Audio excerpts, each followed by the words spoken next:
കേരള പാഠാവലിയിൽ നവോത്ഥാന ചരിത്രത്തിൽ നിന്നും കേരളത്തിന്റെ നവോത്ഥാന രാജശില്പിയായ വിശുദ്ധ ചാവറ കുര്യാക്കോസ് ഏലിയാസ് അച്ഛൻ വർഷങ്ങളായി അവഗണിക്കപ്പെടുകയാണ്. ഏറ്റവും ഒടുവിൽ 7ാം ക്ലാസ്സിലെ പാഠപുസ്തകവുമായി ബന്ധപ്പെട്ടാണ് അവഗണനയുടെ ഗദ്ഗതം നമ്മൾ കേട്ടത് എങ്കിലും ഏറ്റവും ഒടുവിൽ പരിഷ്കരിച്ച പാഠപുസ്തകങ്ങളിൽ പോലും 2ഓ 3ഓ വരിയിൽ ഒതുങ്ങുകയാണ് ചാവറയച്ചനെ കുറിച്ചുള്ള വിവരണം. ജാതീയമായ അസ്പർശതകളും അനാചാരങ്ങളും കേരളത്തെ ഭ്രാന്താരമാക്കിയിരുന്ന കാലഘട്ടത്തിൽ 1805 ചാവറയച്ചൻ വെട്ടിത്തുറന്ന പാതയിലൂടെയാണ് നവോത്ഥാന നായകരായ ശ്രീനാരായണ ഗുരുവും ചട്ടമ്പി സ്വാമികളും വൈകുണ്ഠ സ്വാമികളും പൊയ്കൈ ശ്രീ കുമാരഗുരുദേവനും ഉൾപ്പെടെയുള്ള ആളുകൾ സഞ്ചരിച്ചത് എന്ന് പറയേണ്ടിയിരിക്കുന്നു. എന്നാൽ പാഠപുസ്തകങ്ങളിൽ നിന്ന്, ചരിത്രത്തിന്റെ താളുകളിൽ നിന്ന് അവഗണിക്കപ്പെടുകയാണോ വിശുദ്ധ ചാവറ കുര്യാക്കോസ് ഏലിയാസ് അച്ഛൻ? സമൂഹത്തെ നന്മയുടെ വെട്ടം തുറന്ന്, വിദ്യയുടെ വെളിച്ചം തുറന്ന് ലക്ഷക്കണക്കിന് ജീവിതങ്ങളിൽ പുതിയ വഴിത്താര തുറന്നിട്ട ചാവറയച്ചൻ എന്തുകൊണ്ടാണ് ചരിത്രത്തിന്റെ താളുകളിൽ തിരസ്കരിക്കപ്പെടുന്നത്? ഈ വിഷയമാണ് ഇന്ന് ഷെക്കൈന ബിഗ് ഡിബേറ്റ് ചർച്ച ചെയ്യുന്നത്.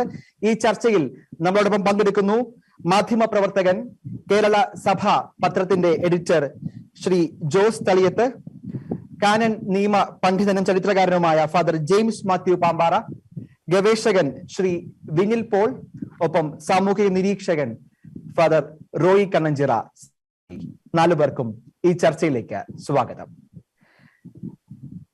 ശ്രീ ജോസ് തളിയത്ത്, എനിക്ക് തോന്നുന്നു ജൂലൈ മാസത്തിൽ ഇറങ്ങിയ ഇരിങ്ങാലക്കുട രൂപതയുടെ കേരള സഭ എന്ന് പറഞ്ഞ പത്രത്തിലാണ് ഇങ്ങനെ ഒരു ചോദ്യം വന്നത്. 7ാം ക്ലാസ്സിലെ പാഠപുസ്തകത്തിൽ ചാവറയച്ചൻ എന്ന പേര് അത് അവഗണിക്കപ്പെടുന്നുണ്ട് എന്ന് പറയുന്നു. അത് വലിയ വാർത്തയായി മാറുന്നു. സോഷ്യൽ മീഡിയയിലും മറ്റു മാധ്യമങ്ങളിലുമൊക്കെ അത് പിന്നീട് ചർച്ചയായി മാറുകയും ചെയ്യുന്നു. ശരിക്കും ഏത് കോണ്ടെക്സ്റ്റിലാണ് ഇങ്ങനെയുള്ള ഒരു വാർത്തയിലേക്ക് പോയത്? നമുക്ക് 2013 ഞാൻ മനസ്സിലാക്കുന്നത് 2013 ഇറങ്ങിയ ഒരു പുസ്തകമാണ് നമ്മുടെ മുമ്പിൽ ഉള്ളത്. അപ്പോൾ ഏത് ഘട്ടത്തിലാണ് ഇങ്ങനെയുള്ള ഒരു വാർത്തയ്ക്ക്, അല്ലെങ്കിൽ ഇത് വലിയ ഒരു ചർച്ചയായി മാറുന്ന സാഹചര്യം അതെങ്ങനെയാണ് ഉണ്ടായത്? നിധിൻ, ഞങ്ങളുടെ കേരള സഭ പത്രം എന്ന് പറഞ്ഞത് ഇരിഞ്ഞാലക്കുട രൂപതയുടെ പ്രതിമാസ പത്രമാണ്, മുഖപത്രമാണ്. നമ്മളെപ്പോഴും അതില് കൈകാര്യം ചെയ്യുന്ന വിഷയങ്ങൾ നമ്മുടെ കേരള ക്രൈസ്തവ സഭയുടെ, പ്രത്യേകിച്ച് സീറോ മലബാർ സഭയുടെ ചരിത്രം, പൈതൃകം, പാരമ്പര്യം, ഇപ്പോൾ നിലവിലുള്ള കാര്യങ്ങളൊക്കെയാണ് നമ്മൾ കൈകാര്യം ചെയ്യുന്നത്.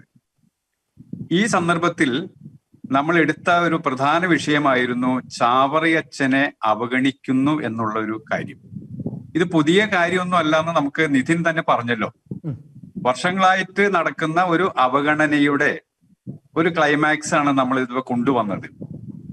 അതെന്തുകൊണ്ടാണെന്നുള്ളതിന്റെ ആ ഒരു സാഹചര്യം ഇതാണ്. ഇപ്പോൾ ഒരു മാസം മുമ്പ് നമ്മുടെ സ്കൂൾ പാഠപുസ്തകങ്ങൾ പരിഷ്കരിക്കുന്നതിനെ പറ്റിയുള്ള ചർച്ച തുടങ്ങുകയും മുഖ്യമന്ത്രി അതിന്റെ ആ നടപടിക്രമങ്ങള് ഉദ്ഘാടനം ചെയ്യുകയും ചെയ്തു. നമ്മുടെ വിദ്യാഭ്യാസ മന്ത്രി ശിവൻകുട്ടി ആയിരുന്നു അതിന്റെ അധ്യക്ഷൻ. തിരുവനന്തപുരത്ത് വെച്ചായിരുന്നു അതിന്റെ ഉദ്ഘാടനമൊക്കെ. 2 വർഷം നീളുന്ന ഒരു പ്രോസസ്സാണത്. അപ്പൊ അന്ന് പറയുണ്ടായിരുന്നു, കേരളത്തിലെ എല്ലാ വിഭാഗം ജനങ്ങളുടെയും സംസ്കാരവും പാരമ്പര്യവും ചരിത്രവും എല്ലാം ഉൾപ്പെട്ടുകൊണ്ടുള്ള ഒരു ജനാധിപത്യ മൂല്യ സംരക്ഷിത പാഠ്യപദ്ധതിയാണ് ഞങ്ങൾ ലക്ഷ്യമിടുന്നത്. 2 വർഷം കൂടെ അത് തീർക്കുമെന്നൊക്കെയാണ് പറയുന്നത്. ശരി. ഈ സന്ദർഭത്തിൽ ഞങ്ങളൊന്ന് പിന്നോട്ട് നടന്ന് ഇപ്പോൾ നിലവിലുള്ള ഈ നമ്മുടെ പാഠ്യപദ്ധതികളൊന്ന് പരിശോധിച്ചു. അപ്പോഴാണ് നമുക്കറിയാം, 2500 അധ്യാപകരുള്ള കേരളത്തിലെ കത്തോലിക്ക ടീച്ചേഴ്സ് സംഘടന കൂടി ഇതിന്റെ പുറകിലുണ്ടെന്ന് മനസ്സിലാക്കണം. അവരുടെ കൂടി അവരാണ് ശ്രദ്ധയിൽപ്പെടുത്തിയെന്നും കൂടി വേണമെങ്കിൽ പറയാം. അപ്പോഴാണ് 7ാം ക്ലാസ്സിലെ സാമൂഹ്യ ശാസ്ത്രം പുസ്തകത്തില് ചാവറയച്ചൻ എന്ന് പറയുന്ന ഒരു നവോത്ഥാന നായകൻ ഇല്ല. മറ്റെല്ലാവരും ഉണ്ട്. ഒരു ഭാഗത്ത് മാത്രം മിഷനറിമാരെ പറ്റി ഒരു 4 വാചകമുണ്ട്. അപ്പൊ നമ്മളതൊന്ന് കൈകാര്യം ചെയ്യണം, അത് ശ്രദ്ധയിൽ കൊണ്ടുവരണം. നമ്മുടെ സമൂഹത്തിന്റെ മാത്രമല്ല, പൊതുസമൂഹത്തിന്റെ ശ്രദ്ധയിലും കൊണ്ടുവരണം എന്നുള്ളതായിരുന്നു ഈ വാർത്ത പ്രസിദ്ധീകരിച്ചതിന്റെ ശ്രീ ജോസ് തളിയത്ത്, മന്ത്രി എന്ന് പറഞ്ഞിരിക്കുന്നത് ഇത് വസ്തുതാവിരുദ്ധമായിട്ടുള്ള ഒരു ആരോപണമാണ്. കാരണം 10ാം ക്ലാസ്സിലും +2ലും ഒക്കെയുള്ള പാഠപുസ്തകത്തിൽ ചാവറയച്ചനെ കുറിച്ച് പരാമർശിച്ചിട്ടുണ്ടെന്നാണ് മന്ത്രി പറഞ്ഞത്. അതിനെങ്ങനെയാണ് കാണുന്നത്? അപ്പോൾ ഈ വാദങ്ങൾക്ക് എത്രത്തോളം സാധ്യതയുണ്ട് അങ്ങനെയാകുമ്പോൾ? മന്ത്രിയുടെ പ്രസ്താവന തുടക്കത്തിലെ ശുദ്ധ അസംബന്ധമാണ്. അത് തന്നെ ആദ്യം ഞാൻ പറയാം. കാരണം നമ്മുടെ ചോദ്യം എന്തായിരുന്നു, നമ്മുടെ തീസിസ് എന്തായിരുന്നു? 7ാം ക്ലാസ്സിലെ സാമൂഹ്യ ശാസ്ത്ര പാഠത്തിൽ നവോത്ഥാന നായകരുടെ നിരയിൽ ചാവറയച്ചൻ ഇല്ല. അതാണ് നമ്മൾ മെയിനായിട്ട് പറഞ്ഞത്. 7ാം ക്ലാസ്സിലെ പാഠപുസ്തകത്തിന്റെ കാര്യം പറഞ്ഞത്. അതിന് മറുപടി പറഞ്ഞത് നമ്മൾ പറയില്ലേ, അരി എത്ര എന്ന് പറഞ്ഞാല് പയറഞ്ഞാഴി എന്ന് പറയുന്ന പോലെ മറുപടിയാ. ആള് പറഞ്ഞത് 10ാം ക്ലാസ്സിലെ പാഠപുസ്തകത്തിലും 12ാം ക്ലാസ്സിലെ പാഠപുസ്തകത്തിലും ഞങ്ങൾ അത്യാവശ്യം പരാമർശം കൊടുത്തിട്ടുണ്ടെന്ന്. ഞാൻ അതൊന്ന് അന്വേഷിച്ച് നോക്കി. താങ്കൾ ആ പുസ്തകം വായിച്ചോ? വായിച്ചു. അതൊക്കെ നമുക്ക് അവൈലബിൾ ആണല്ലോ, നമുക്ക് ആർക്കും നോക്കാം, നമ്മുടെ നെറ്റിലും ഇപ്പോഴും അവൈലബിൾ ആണ്. അത് നോക്കിയപ്പോ എന്താണ്, 10ാം ക്ലാസ്സിലെ പാഠപുസ്തകത്തില് ഒരു ചേരുംപടി ചേർക്കാമെന്ന് പറയുന്ന പോലെ ഒരു പട്ടിക കൊടുത്തിട്ടുണ്ട്. വൈകുണ്ഠ സ്വാമികൾ, ചട്ടമ്പി സ്വാമികൾ, ശ്രീനാരായണ ഗുരു, അതിനുശേഷം ചാവറ കുര്യാക്കോസ് ഏലിയാസച്ചൻ. മറ്റേ കോളത്തിൽ പറഞ്ഞിരിക്കുന്നത് ഓരോരുത്തരും ചെയ്ത പരിഷ്കാരങ്ങൾ. നമ്മുടെ ചാവറയച്ചൻ ചെയ്തത് മധ്യ കേരളത്തിൽ കുറച്ച് വിദ്യാലയങ്ങൾ ആരംഭിക്കുകയും അനാഥാലയങ്ങൾ സ്ഥാപിക്കുകയും ചെയ്തു. കുറച്ച് വിദ്യാലയങ്ങളും കുറച്ച് അനാഥാലയങ്ങളും മാത്രം സ്ഥാപിച്ചു എന്ന്, അതായത് 2019 മന്ത്രി പറഞ്ഞ 2019 ഏറ്റവും പുതിയ പാഠപുസ്തകങ്ങൾ പരിഷ്കരിച്ചതിന് ശേഷമുള്ള പുസ്തകത്തിലാണ് മന്ത്രി അവകാശപ്പെടുന്ന ചാവറയച്ചനെ ആവശ്യത്തിലധികം പരിഗണിച്ചിട്ടുണ്ടെന്ന് പറയുന്നത്. വളരെ കൗതുകമായിരിക്കാം. തിരിച്ചു വരാം. ഒരു കാര്യം കൂടി നിതിൻ, ഇത് 10ാം ക്ലാസ്സിലത്തെ നമ്മൾ പറഞ്ഞുള്ളൂ. 12ാം ക്ലാസ്സില് വളരെ ഔദാര്യപൂർവ്വം മന്ത്രി പറഞ്ഞു, അതിൽ പരാമർശിച്ചിട്ടുണ്ട്. ഞാൻ അതും നോക്കി. അതിലെന്താ കാണുന്നേ, 6 വരി ചാവറയച്ചനെ പറ്റിയ ഒരു പരാമർശമുണ്ട്. അദ്ദേഹം വിദ്യാലയം സ്ഥാപിച്ചു, അനാഥാലയം സ്ഥാപിച്ചു, പത്രം പ്രവർത്തനം നടത്തി, ഇത് തന്നെ കുറച്ച് പുസ്തകങ്ങൾ പ്രസിദ്ധീകരിച്ചു. ഇതാണ്. അപ്പൊ രണ്ടിലുള്ള പരാമർശങ്ങളുടെ രൂപം നമുക്ക് മനസ്സിലായല്ലോ. ഞാൻ തിരിച്ചു വരാം. ഫാദർ റോയ് കണ്ണഞ്ചിറ, ഈ പുസ്തകത്തിൽ പറയുന്നത് പോലെ ഒരു വരിയിൽ തീർക്കാൻ പറ്റുന്ന ഒരു ജീവിതത്തെയാണോ ഇങ്ങനെ നമ്മുടെ പുസ്തകങ്ങൾ ലക്ഷക്കണക്കിന് വിദ്യാർത്ഥികളുടെ ബോധ്യങ്ങളും മൂല്യങ്ങളും ഒക്കെ സ്വരുക്കൂട്ടുന്ന ഇടങ്ങളിൽ ഒറ്റ വരിയിൽ തീർക്കാവുന്ന ഒരു വ്യക്തിയെ കുറിച്ച് ആണോ നമ്മൾ ചർച്ച ചെയ്യേണ്ടത്? ഒരു പൊതുസമൂഹത്തിന്റെ സൃഷ്ടി നടക്കുന്ന ഇടമാണ് വിദ്യാലയങ്ങൾ. പ്രത്യേകിച്ച് സാമൂഹികമായ ബോധവൽക്കരണം വിദ്യാർത്ഥികളിൽ സംജാതമാകുന്ന കാലഘട്ടമാണ് UP സ്കൂൾ കാലഘട്ടം. 7ാം ക്ലാസ് എന്നൊക്കെ പറയുമ്പോൾ കുട്ടികളുടെ മനസ്സ് ഉണർന്നു വരുന്ന ഒരു സമയമാണ്.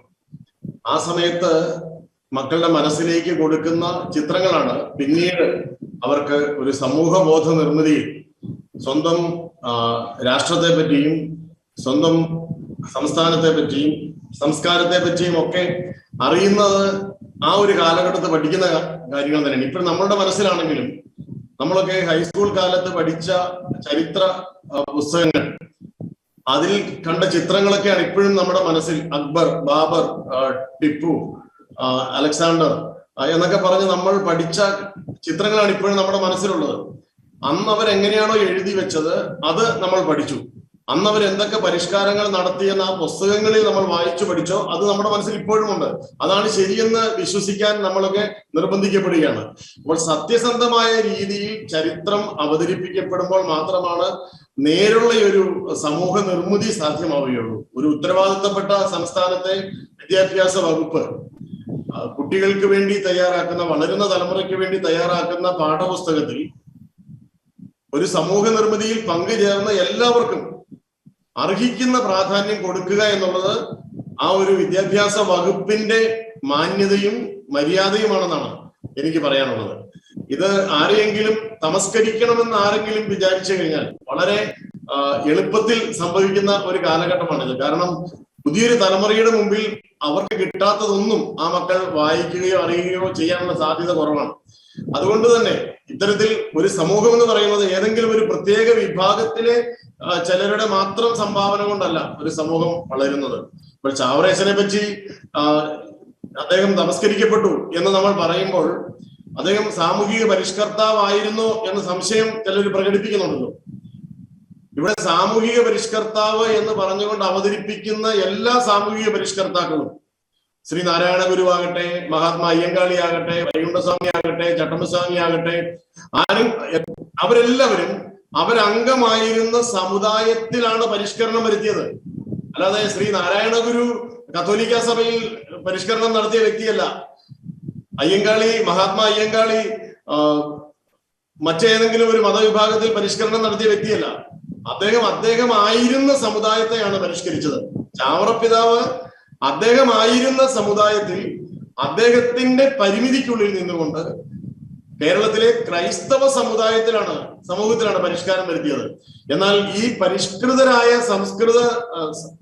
സംസ്കാര സമ്പന്നരായ രീതിയിലേക്ക് വളർന്നു വന്ന ഒരു സമൂഹം എല്ലാവർക്കും വേണ്ടി പൊതുസമൂഹ നിർമ്മിതിയിൽ പങ്കുചേർന്നു എന്ന് പറയുമ്പോഴാണ് ഒരു വ്യക്തി ഒരു സമൂഹത്തിന്റെ പരിഷ്കരണത്തിന് കാരണമായി നമ്മൾ പറയുന്നത്. അത്തരത്തിൽ ചാവറയച്ചൻ ക്രൈസ്തവ സമൂഹത്തെ നവീകരിച്ചും വിദ്യാസമ്പന്നമാക്കിയും പരിഷ്കരിച്ചും വളർത്തിക്കൊണ്ടുവന്ന സമയത്ത് ക്രൈസ്തവ സമൂഹം മാത്രമല്ല ഇവിടെ വളർന്നത് എന്നുള്ളത് കൊണ്ടാണ് അദ്ദേഹം സമൂഹ പരിഷ്കർത്താവ് എന്ന ഒരു ലേബലിൽ ആദരിക്കപ്പെടേണ്ട വ്യക്തിയാണ് എന്ന് നമ്മൾ പറയാൻ കാരണം, ക്രൈസ്തവ സമൂഹത്തിന്റെ വളർച്ചയിൽ, ക്രൈസ്തവ സമൂഹ സ്ഥാപനങ്ങളുടെ വളർച്ചയിൽ എല്ലാ സമൂഹങ്ങൾക്കും തുല്യമായ നീതി വിതരണം നടന്നിട്ടുണ്ട്. അതുകൊണ്ട് തന്നെ ജാതിമത വ്യത്യാസമില്ലാതെ എല്ലാവർക്കും ഒരേപോലെ ഇരുന്ന് പഠിക്കാൻ കഴിയുന്ന വിദ്യാലയങ്ങൾ നിർമ്മിച്ച ഒരു വ്യക്തിയെ, ഒരു സമൂഹ നിർമ്മിതിയിൽ നേതൃത്വം നൽകിയ വ്യക്തി എന്ന് പറയുന്നതിന് എന്താണ് ജാള്യത? എന്തിനാണ് നമ്മൾ ജാള്യത കാണിക്കേണ്ടത്? അത് അങ്ങനെയല്ല എന്ന് ആരെങ്കിലും പറയുമ്പോൾ അത് അങ്ങനെ അല്ലാതാകുന്നില്ല. കാരണം ഇന്ന് നമ്മൾ കേരളത്തിൽ ക്രൈസ്തവ സമൂഹത്തിന്റെ, പ്രത്യേകിച്ച് കത്തോലിക്ക സഭയിൽ, അതിലും പ്രത്യേകിച്ച് സുറിയാനി കത്തോലിക്ക സഭയിൽ വളർന്നു വന്നിട്ടുള്ള വിദ്യാഭ്യാസ സംസ്കാരത്തിലൂടെ നാനാജാതി മതസ്ഥരായ ഒരു സമൂഹ നിർമ്മിതി ഇവിടെ സാധ്യമായിട്ടുണ്ട് എങ്കിൽ അതിൽ ചാവറയച്ചന്റെ നേതൃത്വം നിർണായകമാണ്. അത് സമൂഹ പരിഷ്കരണത്തിന് കാരണമായിട്ടുണ്ട്. അത്തരത്തിൽ സമൂഹ പരിഷ്കരണത്തിന് കാരണമായിട്ടുള്ള ഒരു വ്യക്തിയെ സാമൂഹിക പരിഷ്കർത്താവ് എന്ന പേരിൽ അവതരിപ്പിക്കുന്നതിൽ ഒരു വിദ്യാഭ്യാസ വകുപ്പ് ജാള്യത പ്രകടിപ്പിക്കുന്നുണ്ടെങ്കിൽ ഒന്നുകിൽ അത് അറിവില്ലായ്മയാണ്, അല്ലെങ്കിൽ ബോധപൂർവമായ തമസ്കരണമാണ്. അതിന്റെ പിന്നിൽ മറ്റെന്തെങ്കിലും ലക്ഷ്യങ്ങൾ ഉണ്ടാകും. ഒരിക്കലും അവഗണിക്കാൻ പാടില്ല. എല്ലാവർക്കും, ചാവറയച്ചന് മാത്രമല്ല, അത്തരത്തിൽ പൊതുസമൂഹ നിർമ്മിതിയിൽ പങ്കുചേർന്നിട്ടുള്ള എല്ലാ മഹാത്മാക്കൾക്കും തുല്യ പ്രാധാന്യം വേണമെന്ന് തന്നെയാണ് ഒരു ക്രൈസ്തവ വീക്ഷണത്തിൽ എനിക്ക് പറയാൻ കഴിയും. ഞാൻ തിരിച്ചു വരാം. ശ്രീ ബിനിൽ പോൾ, അങ്ങയുടെ ഒരു ഫേസ്ബുക്ക് പോസ്റ്റ് ഈ ദിവസങ്ങളിൽ വലിയ ശ്രദ്ധ നേടുകയുണ്ടായി. നമ്മുടെ കുട്ടികൾ ആധികാരികമായ രേഖകളുള്ള, ആധികാരികമായ തെളിവുകളുള്ള ചരിത്രം പഠിക്കട്ടെ എന്ന് പറയുന്നത്. ശരിക്കും അങ്ങ് വിശുദ്ധ ചാവറ കുര്യാക്കോസ് ഏലിയാസ് അച്ഛനിൽ കാണുന്ന, അല്ലെങ്കിൽ അദ്ദേഹം ചരിത്രത്തിൽ അങ്ങ് പഠിക്കുമ്പോൾ അങ്ങേക്ക് വ്യക്തമായ തെളിവുകളുടെ അഭാവമാണോ, അതോ അത് അങ്ങ് പറയുന്നത് ചരിത്രത്തിന്റെ അപനിർമ്മിതി ഇവിടെ ഉണ്ടായിട്ടുണ്ട് എന്നൊക്കെ തരത്തിലുള്ള വീക്ഷണമാണോ അങ്ങേക്കുള്ളത്? എങ്ങനെയാണ് ഈ ഒരു കാര്യത്തെ, അതായത് അങ്ങ് പറയുന്നത് ഒരു വശത്ത് രണ്ട് കാര്യമുണ്ടോ. ഒന്ന്, അങ്ങ് പറയുന്നത് തീർച്ചയായും ക്രെഡിബിൾ അല്ലാത്ത സോഴ്സസ് ഇല്ലാത്തത് കൊണ്ടാണ് ചരിത്രത്തിന് താളുകളിൽ അദ്ദേഹം വേണ്ട വിധം ശ്രദ്ധിക്കപ്പെടാതെ പോയെന്ന ഒരു ആർഗ്യുമെന്റ് അവിടെ നിലനിൽക്കുന്നുണ്ട്. നമുക്ക് അതിലേക്ക് മറുപടിയിലേക്ക് വരാം. പക്ഷേ വിദ്യാഭ്യാസ വകുപ്പ് പറയുന്നുണ്ട് ചാവറ കുര്യാക്കോസ് അച്ഛന്റെ സംഭാവനകളെ ഒരിക്കലും സർക്കാർ അത് കാണാതെ പോയിട്ടില്ല. 9ലും 10ലും 12ലും ഒക്കെ പുസ്തകത്തിൽ അദ്ദേഹത്തിന്റെ സംഭാവനകളെ കുറിച്ച് കാര്യമായി പറഞ്ഞിട്ടുണ്ട്. അപ്പോൾ ഇത് രണ്ടും വൈരുദ്ധ്യമായി തോന്നുന്നുണ്ടോ? ഒരു പക്ഷേ സർക്കാർ ഇത് പറയുന്നുണ്ട്, മറുവശത്ത് അങ്ങ് പറയുന്ന തെളിവുകൾ ഇല്ല എന്ന് പറയും. അപ്പൊ ശരിക്കും ഏത് ഭാഗത്താണ് ശരിക്കും സത്യം ഉണ്ടാകേണ്ടത്, അല്ലെങ്കിൽ സത്യം ഏത് ഭാഗത്താണ് അങ്ങ് കരുതുക? ഞാനിപ്പോ പറയുന്നതിലെ ഒരു ചെറിയൊരു പ്രതിസന്ധിയിലാണ് ഞാൻ നിൽക്കുന്നത്. പ്രത്യേകിച്ച് ബഹുമാനപ്പെട്ട രണ്ട് അച്ഛന്മാർ ഉള്ളൊരു സ്പേസ് ആണ്. അപ്പൊ ഞാൻ അതിന് വിരുദ്ധമായ ഒരു കാര്യമാണ് പറയുന്നതെങ്കിലും ഞാൻ അതിന്റെ ഈ ഒരു സ്പേസിന്റെ സ്വാതന്ത്ര്യത്തിൽ ഞാൻ ചില കാര്യങ്ങൾ പറയുകയാണ്. തീർച്ചയായും. ഒരു ഗവേഷകൻ എന്ന നിലയിൽ നമ്മൾ പരിശോധിക്കുമ്പോൾ ഇതിലെ നമ്മൾ ചൂണ്ടിക്കാണിക്കാൻ ശ്രമിച്ച ഒരു പ്രശ്നം, ഞാൻ ആയിട്ട് മുൻപോട്ട് കൊണ്ടുവന്നതല്ല, ഒരു കുറച്ചധികം വർഷങ്ങളായിട്ട് കേരളത്തിന്റെ സാമൂഹിക ശാസ്ത്രം കൈകാര്യം ചെയ്യുന്ന, അല്ലെങ്കിൽ സാമൂഹ്യ ശാസ്ത്രജ്ഞരായിട്ട് ആഗോളതലത്തിൽ തന്നെ അറിയപ്പെടുന്ന പ്രൊഫസർ മൈക്കിൾ തെരൻ, അല്ലെങ്കിൽ ഡോക്ടർ സനൽ മോഹൻ തുടങ്ങിയ ആളുകളൊക്കെ ഇത്ര ഒരു പ്രസ്താവന ഓൾറെഡി നടത്തിയിട്ടുള്ളതാണ്. പലപ്പോഴായിട്ട് ഒരു 8-9 വർഷങ്ങൾക്ക് മുമ്പ് ഉള്ള അവരുടെ പല ഇന്റർവ്യൂകളൊക്കെ പരിശോധിച്ച് കഴിഞ്ഞാൽ നമുക്ക് കാണാൻ സാധിക്കും. അപ്പം അവർ മുന്നോട്ട് വെക്കുന്നത് ചാവറയച്ചനുമായി ബന്ധപ്പെട്ട അദ്ദേഹം ഒരു ആധുനിക വിദ്യാഭ്യാസത്തിന് അനുകൂലിച്ച വ്യക്തിയല്ല എന്നുള്ളതാണ് അതിന്റെ ഒരു പ്രധാന പ്രശ്നം. അതായത് നമ്മളിവിടെ രണ്ട് പ്രശ്നങ്ങളാണ് എന്നെ സംബന്ധിച്ച് ഒരു ഗവേഷകൻ എന്ന നിലയിൽ ഞാൻ നോക്കുമ്പോൾ ഇവിടെ കാണപ്പെടുന്നത്, അല്ലെങ്കിൽ ചാവറയച്ചന്റെ മുൻപിൽ നിർത്തി നമ്മൾ പറയുന്ന ചരിത്രത്തിലെ ഒരു രണ്ട് തെറ്റുകൾ എന്ന് പറയുന്നത്, ഒന്നെന്ന് പറയുന്നത് ഇദ്ദേഹമാണ് കേരളത്തിന് ഇത്തരത്തിലുള്ള ഒരു വിദ്യാഭ്യാസ സിസ്റ്റം മുൻപോട്ട് വെച്ചത് ഇദ്ദേഹമാണ് എന്നുള്ളൊരു വാദമാണ്. അത് വളരെ തെറ്റാണ്. നമുക്കറിയാം മിഷണറി പ്രസ്ഥാനത്തിന്റെ ചരിത്രത്തെ തമസ്കരിച്ചു. അദ്ദേഹത്തിന് മുഖ്യ പങ്കുണ്ട് എന്ന വാദമാണ് ഫാദർ റോയ് കണ്ണഞ്ചേരി ഇവിടെ പറഞ്ഞിട്ടുള്ളത്. അദ്ദേഹം മാത്രമാണ് എന്നൊരു എനിക്ക് തോന്നുന്നില്ല. ഞാൻ അച്ഛന്റെ വാദത്തെ ഖണ്ഡിക്കാന്നുള്ളതല്ലോ പൊതുവെ ഞാൻ പറയുന്നത്. അങ്ങനെ ഒരു ആർഗ്യുമെന്റാണ് പൊതുവെ ഉന്നയിക്കുക. യെസ്, തുടരാം. ഒരു പൊതുബോധം നിൽക്കുന്നത്, കേരളത്തിന്റെ ഒരു പൊതുബോധം എന്ന് നിൽക്കുന്നത് പള്ളിയോടുകൂടി പള്ളിക്കൂടങ്ങൾ സ്ഥാപിക്കണമെന്ന് പ്രത്യേകിച്ച് 1965 ഒരു സർക്കുലർ ഒക്കെ വെച്ചിട്ടാണ് കൂടുതൽ ആളുകൾ പറയുന്നത്. അപ്പൊ നമുക്ക് തന്നെ അറിയാം ആ ഒരു പീരീഡിൽ തന്നെ നമുക്ക് അവൈലബിൾ ആയിട്ടുള്ള പാഠപുസ്തകം തന്നെ ഉണ്ട്. 1864 സമയങ്ങളിലെ തിരുവിതാംകൂറിന്റെ ജോഗ്രഫി പാഠപുസ്തകം തന്നെ നമ്മൾ പരിശോധിച്ചു കഴിഞ്ഞാൽ, അതായത് ഈ സർക്കുലർ പ്രസിദ്ധീകരിച്ചു എന്ന് പറയുന്ന പള്ളിയോടുകൂടി പള്ളിക്കൂടം വേണമെന്ന് പറയുന്ന സർക്കുലർ പ്രചരിപ്പിച്ചു എന്ന് പറയുന്ന ആ പീരീഡിൽ തിരുവിതാംകൂറിൽ സ്കൂൾ കുട്ടികൾ പഠിച്ചുകൊണ്ടിരിക്കുന്ന പാഠപുസ്തകം തന്നെ നമ്മൾ പരിശോധിച്ചാൽ അതിൽ തന്നെ വേണ്ടി ലണ്ടൻ മിഷൻ സൊസൈറ്റിക്കും ചർച്ച് മിഷൻ സൊസൈറ്റിക്കും മാത്രം വേണ്ടി 225 പള്ളിക്കൂടമാണ്, പള്ളിയും പള്ളിക്കൂടങ്ങളും തന്നെയാണ് തിരുവിതാംകൂറിലുള്ളത്. അപ്പൊ അത് ചരിത്രത്തിന്റെ വേറൊരു രൂപത്തിലേക്ക് പോവാണ്. അത് ക്രൈസ്തവ ചരിത്രം അല്ലെങ്കിൽ പ്രത്യേകിച്ച് തിരുവിതാംകൂറിന്റെ ഒരു ആധുനിക തിരുവിതാംകൂർ രൂപം കൊള്ളുന്നതിൽ വിദ്യാഭ്യാസ മേഖലയ്ക്ക് വളരെ വലിയ പങ്കുണ്ട്. അപ്പൊ അതിൽ ഏറ്റവും വലിയ പങ്കാളിത്തം അല്ലെങ്കിൽ അതിന് അടിത്തറയിട്ടത് ആര് എന്നുള്ളൊരു കാര്യം ഇവിടെ തമസ്കരിക്കപ്പെട്ടു പോവുകയാണ് എന്നുള്ളതാണ് ഇതിന്റെ ഒരു പ്രധാന വശം എന്ന് പറയുന്നത്. രണ്ടാമത്തെ ഒരു പ്രശ്നം എന്ന് പറയുന്നത്, നമ്മളിവിടെ പ്രത്യേകം ശ്രദ്ധിക്കേണ്ട ഒരു കാര്യം എന്ന് പറയുന്നത്, ഇദ്ദേഹം പരിപൂർണമായിട്ട് ഇംഗ്ലീഷ് വിദ്യാഭ്യാസത്തിന് എതിര് നിന്ന ഒരു വ്യക്തിയാണ്. അപ്പൊ നമ്മൾ കത്തോലിക്ക സഭയുമായി ബന്ധപ്പെട്ട് നോക്കുകയാണെങ്കിൽ വളരെ കൃത്യമായി ആധുനിക വിദ്യാഭ്യാസത്തിന് വേണ്ട ഒരു ക്രമീകരണം ചെയ്യുകയും അതിന് ജനങ്ങളെ ആഹ്വാനം ചെയ്തതും വളരെ നമ്മുടെ എല്ലാവർക്കും തന്നെ അറിയാവുന്നതാണ് നീതിരിക്കൽ മാണിക്കത്തിനാരാണ്. അദ്ദേഹമാണ് ഈ ഒരു കമ്മ്യൂണിറ്റിയുടെ വേറൊരു വികസിത ചരിത്രത്തിലേക്ക് അല്ലെങ്കിൽ വികസനം എങ്ങനെ വികസിക്കപ്പെടാം അല്ലെങ്കിൽ ആധുനികതയുമായി എങ്ങനെ കണ്ണിചേരാം എന്നുള്ളതിനെ കുറിച്ച് ഇംഗ്ലീഷ് മീഡിയങ്ങളെ കുറിച്ചുള്ള ചർച്ചകൾ, പത്രങ്ങളെ കുറിച്ചുള്ള ചർച്ചകളും ഒക്കെ മുൻപോട്ട് വെക്കുന്നത് അദ്ദേഹമാണ്, നീതിരിക്കൽ മാണിക്കത്തിനാർ. അതേസമയം ചാവറയച്ചൻ മുൻപോട്ട് വെച്ച വിദ്യാഭ്യാസം എന്ന് പറയുന്നത് സംസ്കൃത സ്കൂളുകളാണ്. അപ്പൊ ആ ഒരു പീരീഡിന്റെ ഒരു പ്രധാന പ്രശ്നം എന്ന് പറയുന്നത്, നമ്മൾ ആ ഒരു കാലത്തെ ചരിത്രം നമ്മൾ പരിശോധിച്ചു കഴിഞ്ഞാൽ സംസ്കൃത വിദ്യാഭ്യാസത്തിന് സർക്കാർ ഉൾപ്പെടെയുള്ള ഒരു പുറകോട്ട് വലിക്കുന്ന ഒരു നിമിഷമാണത്. സംസ്കൃത അധ്യാപകർക്കുള്ള ശമ്പളങ്ങളുടെയൊക്കെ റേറ്റ് നമുക്ക് പല ചരിത്ര പുസ്തകങ്ങളും ഈ സ്കൂൾ വാദ്യാന്മാർക്ക് കൊടുക്കുന്ന സാലറിയെ കുറിച്ച് നമുക്ക് ലഭ്യമാണ്. അപ്പൊ അതിന്റെ ഏറ്റവും കുറവ് സാലറി, അതായത് സർക്കാരും അല്ലെങ്കിൽ ഒരു പൊതുസമൂഹം, ആ ഒരു കാലത്തെ പൊതുസമൂഹവും വലിയ വില കൊടുക്കാത്ത ഒരു വിദ്യാഭ്യാസമായിരുന്നു സംസ്കൃത വിദ്യാഭ്യാസം എന്ന് പറയുന്നത്. അപ്പം ഏറ്റവും കുറവ് ശമ്പളം കിട്ടിക്കൊണ്ടിരുന്ന സംസ്കൃത അധ്യാപകർക്കായി. അപ്പൊ ആ ഒരു പീരീഡിൽ ഇതെങ്ങനെയാണ് ഒരു ആധുനികതയായി നമുക്ക് കാണാൻ പറ്റുക, അല്ലെങ്കിൽ സംസ്കൃത വിദ്യാഭ്യാസത്തിലൂടെ യാതൊരു ജോലി സാധ്യതയോ അല്ലെങ്കിൽ അതൊരു സമൂഹത്തിന്റെ മാറ്റത്തിലേക്ക് കണ്ണി ചേരുന്നതിനോ ഒരു സ്പേസ് നമുക്ക് കിട്ടുന്നില്ല എന്നുള്ളതാണ് വലിയൊരു പ്രധാന പ്രശ്നം. അതോടൊപ്പം തന്നെ എല്ലാവർക്കും സാധ്യമായിരുന്ന ഒരു കാലമായിരുന്നു അന്ന് ആ കാലത്തിന്റെ ഒരു പ്രധാന പ്രശ്നം അവിടെയാണ് ഇതിന്റെ മറ്റൊരു വശം കിടക്കുന്നത്. നമുക്ക് അങ്ങനെ ഒരു ഏകശില രൂപത്തിൽ നമുക്ക് ഈ ഒരു വിദ്യാഭ്യാസത്തിന്റെ ഹിസ്റ്ററി നമുക്ക് പറയാൻ സാധിക്കുന്നില്ല. അതായത് നമ്മൾ വിദ്യാഭ്യാസത്തിന്റെ ചരിത്രം പരിശോധിച്ചാൽ 19th സെഞ്ചുറിയുടെ തുടക്കത്തിൽ മുതൽ തന്നെ തെക്കൻ കേരളത്തിലും വടക്കൻ കേരളത്തിലും വരുന്ന മിഷണറി മൂവ്മെന്റുകൾ നിരവധി വിദ്യാഭ്യാസ സ്ഥാപനങ്ങൾ സ്ഥാപിക്കുന്നുണ്ട്. പ്രത്യേകിച്ച് ബാസൽ മിഷൻ സൊസൈറ്റി 1839 ശേഷം സജീവമാകുന്നു. ലണ്ടൻ മിഷൻ സൊസൈറ്റി ആണെങ്കിൽ 1806 ശേഷം തെക്കൻ തിരുവിതാംകൂറിൽ സ്ഥാപിതമാകുന്നു. എന്നാൽ മധ്യ കേരളത്തിലാണ് വളരെ വിചിത്രമായ ജാതിയുമായി ബന്ധപ്പെട്ട നിരവധി പ്രതിസന്ധികൾ നിന്നത്. അപ്പൊ ഞാൻ പറഞ്ഞു വന്നത് വടക്കൻ കേരളത്തിലും തെക്കൻ കേരളത്തിലും ജാതിയെ മറികടന്നുകൊണ്ട് ഒരു അവിടെ പ്രവേശനം, ക്രിസ്തുമതം സ്വീകരിച്ചാലും ഇല്ലെങ്കിലും നിരവധി ആളുകൾക്ക് വിദ്യാഭ്യാസം സാധ്യമാകുന്ന ഒരു സാഹചര്യമുണ്ട്. നമുക്ക് തന്നെ അറിയാം, പൽപ്പൂരിന്റെ ചരിത്രം നമ്മൾ പരിശോധിച്ചു കഴിഞ്ഞാൽ SNDPയുടെ പൽപ്പൂരിന്റെ ചരിത്രം പരിശോധിച്ചു കഴിഞ്ഞാൽ പൽപ്പൂരിന്റെ അച്ഛൻ പപ്പൻ എന്ന് പറഞ്ഞ അദ്ദേഹത്തിന് വിദ്യാഭ്യാസം കൊടുക്കുന്നത് ലണ്ടൻ മിഷൻ സൊസൈറ്റിയാണ്. അദ്ദേഹത്തെ ഇംഗ്ലീഷ് പഠിപ്പിക്കുന്നത് ലണ്ടൻ മിഷൻ സൊസൈറ്റിയാണ്. അവരുടെ കുടുംബത്തിൽ ഏതോ ഒരു ബ്രാഞ്ച് മാത്രമാണ് ക്രിസ്തുമതം സ്വീകരിക്കുന്നത്. അപ്പൊ ഇത്തരത്തിൽ നിരവധി കാഴ്ചകൾ നമുക്ക് തെക്കൻ കേരളത്തിലും വടക്കൻ കേരളത്തിലും കാണാൻ സാധിക്കും. പക്ഷെ മധ്യ കേരളത്തിൽ ഒരു പ്രശ്നമുണ്ട്. അതോടൊപ്പം തന്നെ 1850-കളിൽ തന്നെ തെക്കൻ കേരളത്തിൽ ഇംഗ്ലീഷ് വിദ്യാഭ്യാസം ലഭിച്ച നിരവധി ദളിതരായിട്ടുള്ള ആളുകളെയൊക്കെ കാണാൻ സാധിക്കും. അപ്പൊ ഞാൻ പറഞ്ഞു വന്നൊരു പ്രധാന പ്രശ്നം എന്ന് പറയുന്നത്, ഇവിടെ നമ്മൾ ഇത്തരത്തിലുള്ള ഒരു ചരിത്രം കേവലമായ ഒരു പാഠപുസ്തകത്തിന്റെ ഒരു കോണ്ടെക്സ്റ്റിൽ മാത്രമല്ല, തീർച്ചയായും ഈ ഒരു ചരിത്രം നമ്മൾ മുൻപോട്ട് വെക്കുമ്പോൾ കേരളത്തിന്റെ ഒരു ക്രൈസ്തവ ചരിത്രത്തിന്റെ ഒരു പ്രത്യേക ഒരു ഭാഗം താഴേക്ക് പോവുകയാണ്. അല്ലെങ്കിൽ അതിൽ നിന്നല്ല ഇതിന്റെ ഒരു തുടക്കം, വിദ്യാഭ്യാസത്തിന്റെ തുടക്കം അല്ലെങ്കിൽ കേരളം ആധുനികതമായതിന് പിന്നിൽ ഇത്തരത്തിലുള്ള ഒരു മൂവ്മെന്റ് ഉണ്ടായിരുന്നത് വളരെ വലിയൊരു നെറ്റ്വർക്കിൽ നിരവധി ആളുകൾ ഒരു ജാതിവിരുദ്ധ മുന്നേറ്റവുമായിട്ട് കണ്ണി ചേർന്നിരുന്ന ഒരു ചരിത്രം തമസ്കരിക്കപ്പെടുന്നു എന്നുള്ളതാണ് ഒരു പ്രശ്നമായിട്ട് ഞാൻ ചൂണ്ടിക്കാണിക്കാൻ ശ്രമിച്ചത്. വളരെ വളരെ വളരെ കൃത്യമായ നിരീക്ഷണം ശ്രീ വിനിൽ. ഞാൻ ഈ കാര്യങ്ങളിലൊക്കെ ചർച്ചകൾ ഇടപെടുന്ന ഫാദർ ജെയിംസ് മാത്യു പാമറയിലേക്ക് വരികയാണ്. ഫാദർ, ഇവിടെ വിനിൽ പോൾ പറയുന്നത് വളരെ പ്രധാനപ്പെട്ട ഒരു ആർഗ്യുമെന്റ് അല്ലേ? അതായത് പള്ളിക്കൂടം ഉൾപ്പെടെയുള്ള കാര്യങ്ങൾ, അല്ലെങ്കിൽ സംസ്കൃത വിദ്യാഭ്യാസത്തെ അദ്ദേഹം പ്രോത്സാഹിപ്പിച്ചു.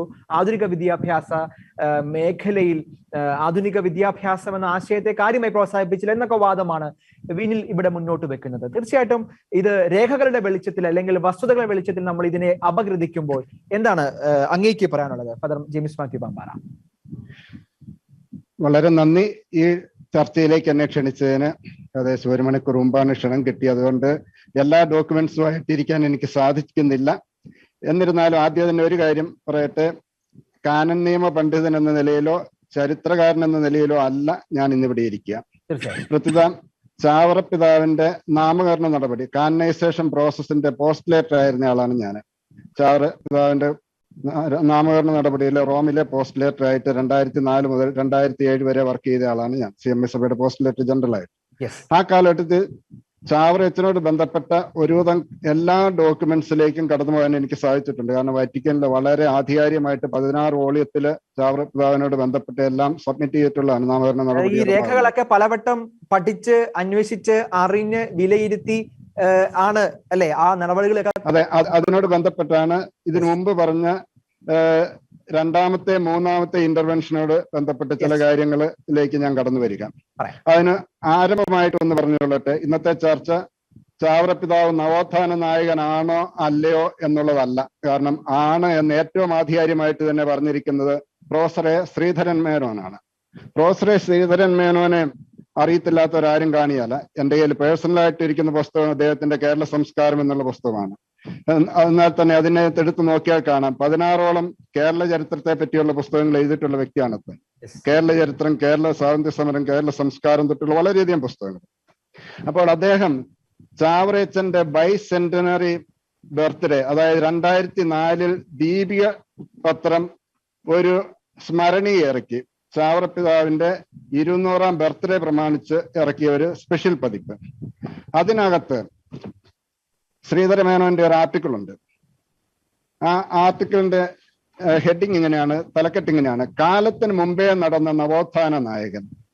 കാലത്തിന് മുമ്പ് നടന്ന നവോത്ഥാന നായകൻ എന്നുള്ളതിനകത്ത് ശ്രീധര മേനോൻ സമർത്ഥിക്കുന്നത് ചാവറ പിതാവിനോട് കേരള ചരിത്രം കൂറ് പുലർത്തിയില്ലെന്ന് മാത്രമല്ല, അനീതി തന്നെ പ്രവർത്തിച്ചിരിക്കുന്നു. ബാക്കി നവോത്ഥാന നായകന്മാരെ എല്ലാവരെയും അവതരിപ്പിച്ചപ്പോഴും ചാവറ പിതാവിന്റെ പേര് വിട്ടുപോയി. അതൊരു തെറ്റാണ് എന്ന് 2004 അദ്ദേഹം വളരെ വ്യക്തമായിട്ട് എഴുതുന്നുണ്ട്. ആ ലേഖനം ഇന്ന് അവൈലബിൾ ആണ്, ആർക്ക് വേണമെങ്കിലും വായിക്കാം. ഇനി ഒരു ശ്രീധര മേനോൻ എന്നുള്ളൊരു ഹിസ്റ്റോറിനെ മാത്രം ആധികാരികമായിട്ട് പറഞ്ഞാൽ ശരിയാവുമോ എന്നുള്ള ചോദ്യത്തിന് അടുത്ത ഉത്തരമാണ് പ്രൊഫസർ സാനുമാഷ്. സാനുമാഷ് ഒരു ജീവചരിത്ര പുസ്തകം തന്നെ ചാവറ പിതാവിനെ പറ്റി എഴുതിയിട്ടുണ്ട്. അതുകൂടാതെ അദ്ദേഹത്തിന്റെ വേറെയും ആർട്ടിക്കിൾ ഉണ്ട്. സുഹൃത സ്മര എന്നുള്ള ഒരു പുസ്തകത്തിൽ അദ്ദേഹം എഴുതിയിട്ടുള്ള ആർട്ടിക്കിളിൽ നിന്ന് 1-2 കാര്യങ്ങൾ ഞാൻ സൂചിപ്പിക്കാൻ ആഗ്രഹിക്കുകയാണ്. അവിടെ അദ്ദേഹത്തിന്റെ ആർട്ടിക്കിൾ തുടങ്ങുന്ന ഇങ്ങനെയാണ്. MK സാനുമാഷിന്റെ ആർട്ടിക്കിള് നവോത്ഥാനത്തിലെ ശുക്ര നക്ഷത്രം. അതുപോലെ തന്നെ അതിനകത്ത് തന്നെ സുകുമാർ അഴീക്കോടിന്റെ ഉണ്ട്. ഇവരുടെ ഈ ലേഖനങ്ങളിലൊക്കെ ഉറപ്പായിട്ടും കൃത്യമായിട്ടുള്ള ചരിത്ര രേഖകളുണ്ട്, രേഖകളുണ്ട്. അതിലേക്ക് പോകാം. ഇനി ഞാൻ എന്റെ തന്നെ പഠനത്തിന്റെ വെളിച്ചത്തിൽ, അഥവാ ചാവറ പിതാവിനെ പറ്റി റോമിൽ തന്നെ സബ്മിറ്റ് ചെയ്തിട്ടുള്ള കാര്യങ്ങളിൽ നിന്നുള്ള 2-3 പോയിന്റിലേക്ക് ചുരുക്കമായിട്ട് വന്നിട്ട് ശ്രീധരൻ മേനോന്റെ ലേഖനത്തിലേക്ക് ഞാൻ കടന്നു വരാം. ചാവറ പിതാവ് 1805 ജനിച്ചു, 1871 മരിച്ചു. ഇന്ന് നമ്മൾ നവോത്ഥാന നായകരായിട്ട് കേരളത്തിൽ ഘോഷിക്കുന്നവരെല്ലാവരും ഇതിന് ശേഷം ജനിച്ചവരാണ്. ചാവറ പിതാവിന്റെ മരണത്തിന് ഒരു 10 വർഷത്തിന് മുമ്പൊക്കെ ജനിച്ചിട്ടുണ്ടാകാം. പക്ഷെ അല്ലെങ്കിൽ ചാവറ പിതാവിന്റെ മരണത്തിന് ശേഷമാണ് അവരുടെയൊക്കെ പ്രവർത്തന ലോകത്തേക്ക് വന്നത്. ഇനി ചാവറ പിതാവിന്റെ ജോലികള് നമ്മുടെ റോയി അച്ഛൻ പറഞ്ഞത് കത്തോലിക്ക സഭയിലെ നവീകരണത്തെ പറ്റിയാണ് പറഞ്ഞത്. ഓരോ സമുദായത്തിന്റെ നവീകരണം രാജ്യത്തിന്റെ തന്നെ നവീകരണമാണെന്നുള്ളത് അതവിടെ നിൽക്കട്ടെ. പക്ഷെ കേരളത്തിലെ കത്തോലിക്ക സഭയിൽ മാത്രമല്ലായിരുന്നു ചാവറയച്ചന്റെ പ്രവർത്തനം. 1831 മാന്നാനത്ത് സഭ സ്ഥാപിക്കുന്നു. 1833 സെമിനാരി സ്ഥാപിക്കുന്നു. അതൊക്കെ സഭയുടേതായിട്ട് പറയാം, സഭയുടെ നവീകരണമായിട്ട് പറയാം. പക്ഷെ 1846 രണ്ട് വലിയ കാര്യങ്ങൾ നടക്കുന്നുണ്ട്. 1846 പ്രസ് സ്ഥാപിക്കുന്ന മാന്നാനത്ത്. 1846 മാന്നാനത്ത് ഒരു സംസ്കൃത സ്കൂൾ ആരംഭിക്കുന്നു. അതിന് തൃശ്ശൂരിൽ നിന്ന് ഒരു വാര്യർ സാറിനെ കൊണ്ടുവന്ന് വെക്കുന്നു. എന്റെ പ്രിയപ്പെട്ട സുഹൃത്ത്, ഇതിന് തൊട്ട് മുമ്പ് സംസാരിച്ച സുഹൃത്ത് പറഞ്ഞു, ചാവറപിതാവ് ഇംഗ്ലീഷ് വിദ്യാഭ്യാസത്തിനെതിരായിരുന്നു, സംസ്കൃത വിദ്യാഭ്യാസത്തിന് അന്ന് മാർക്കറ്റ് ഇല്ലായിരുന്നു.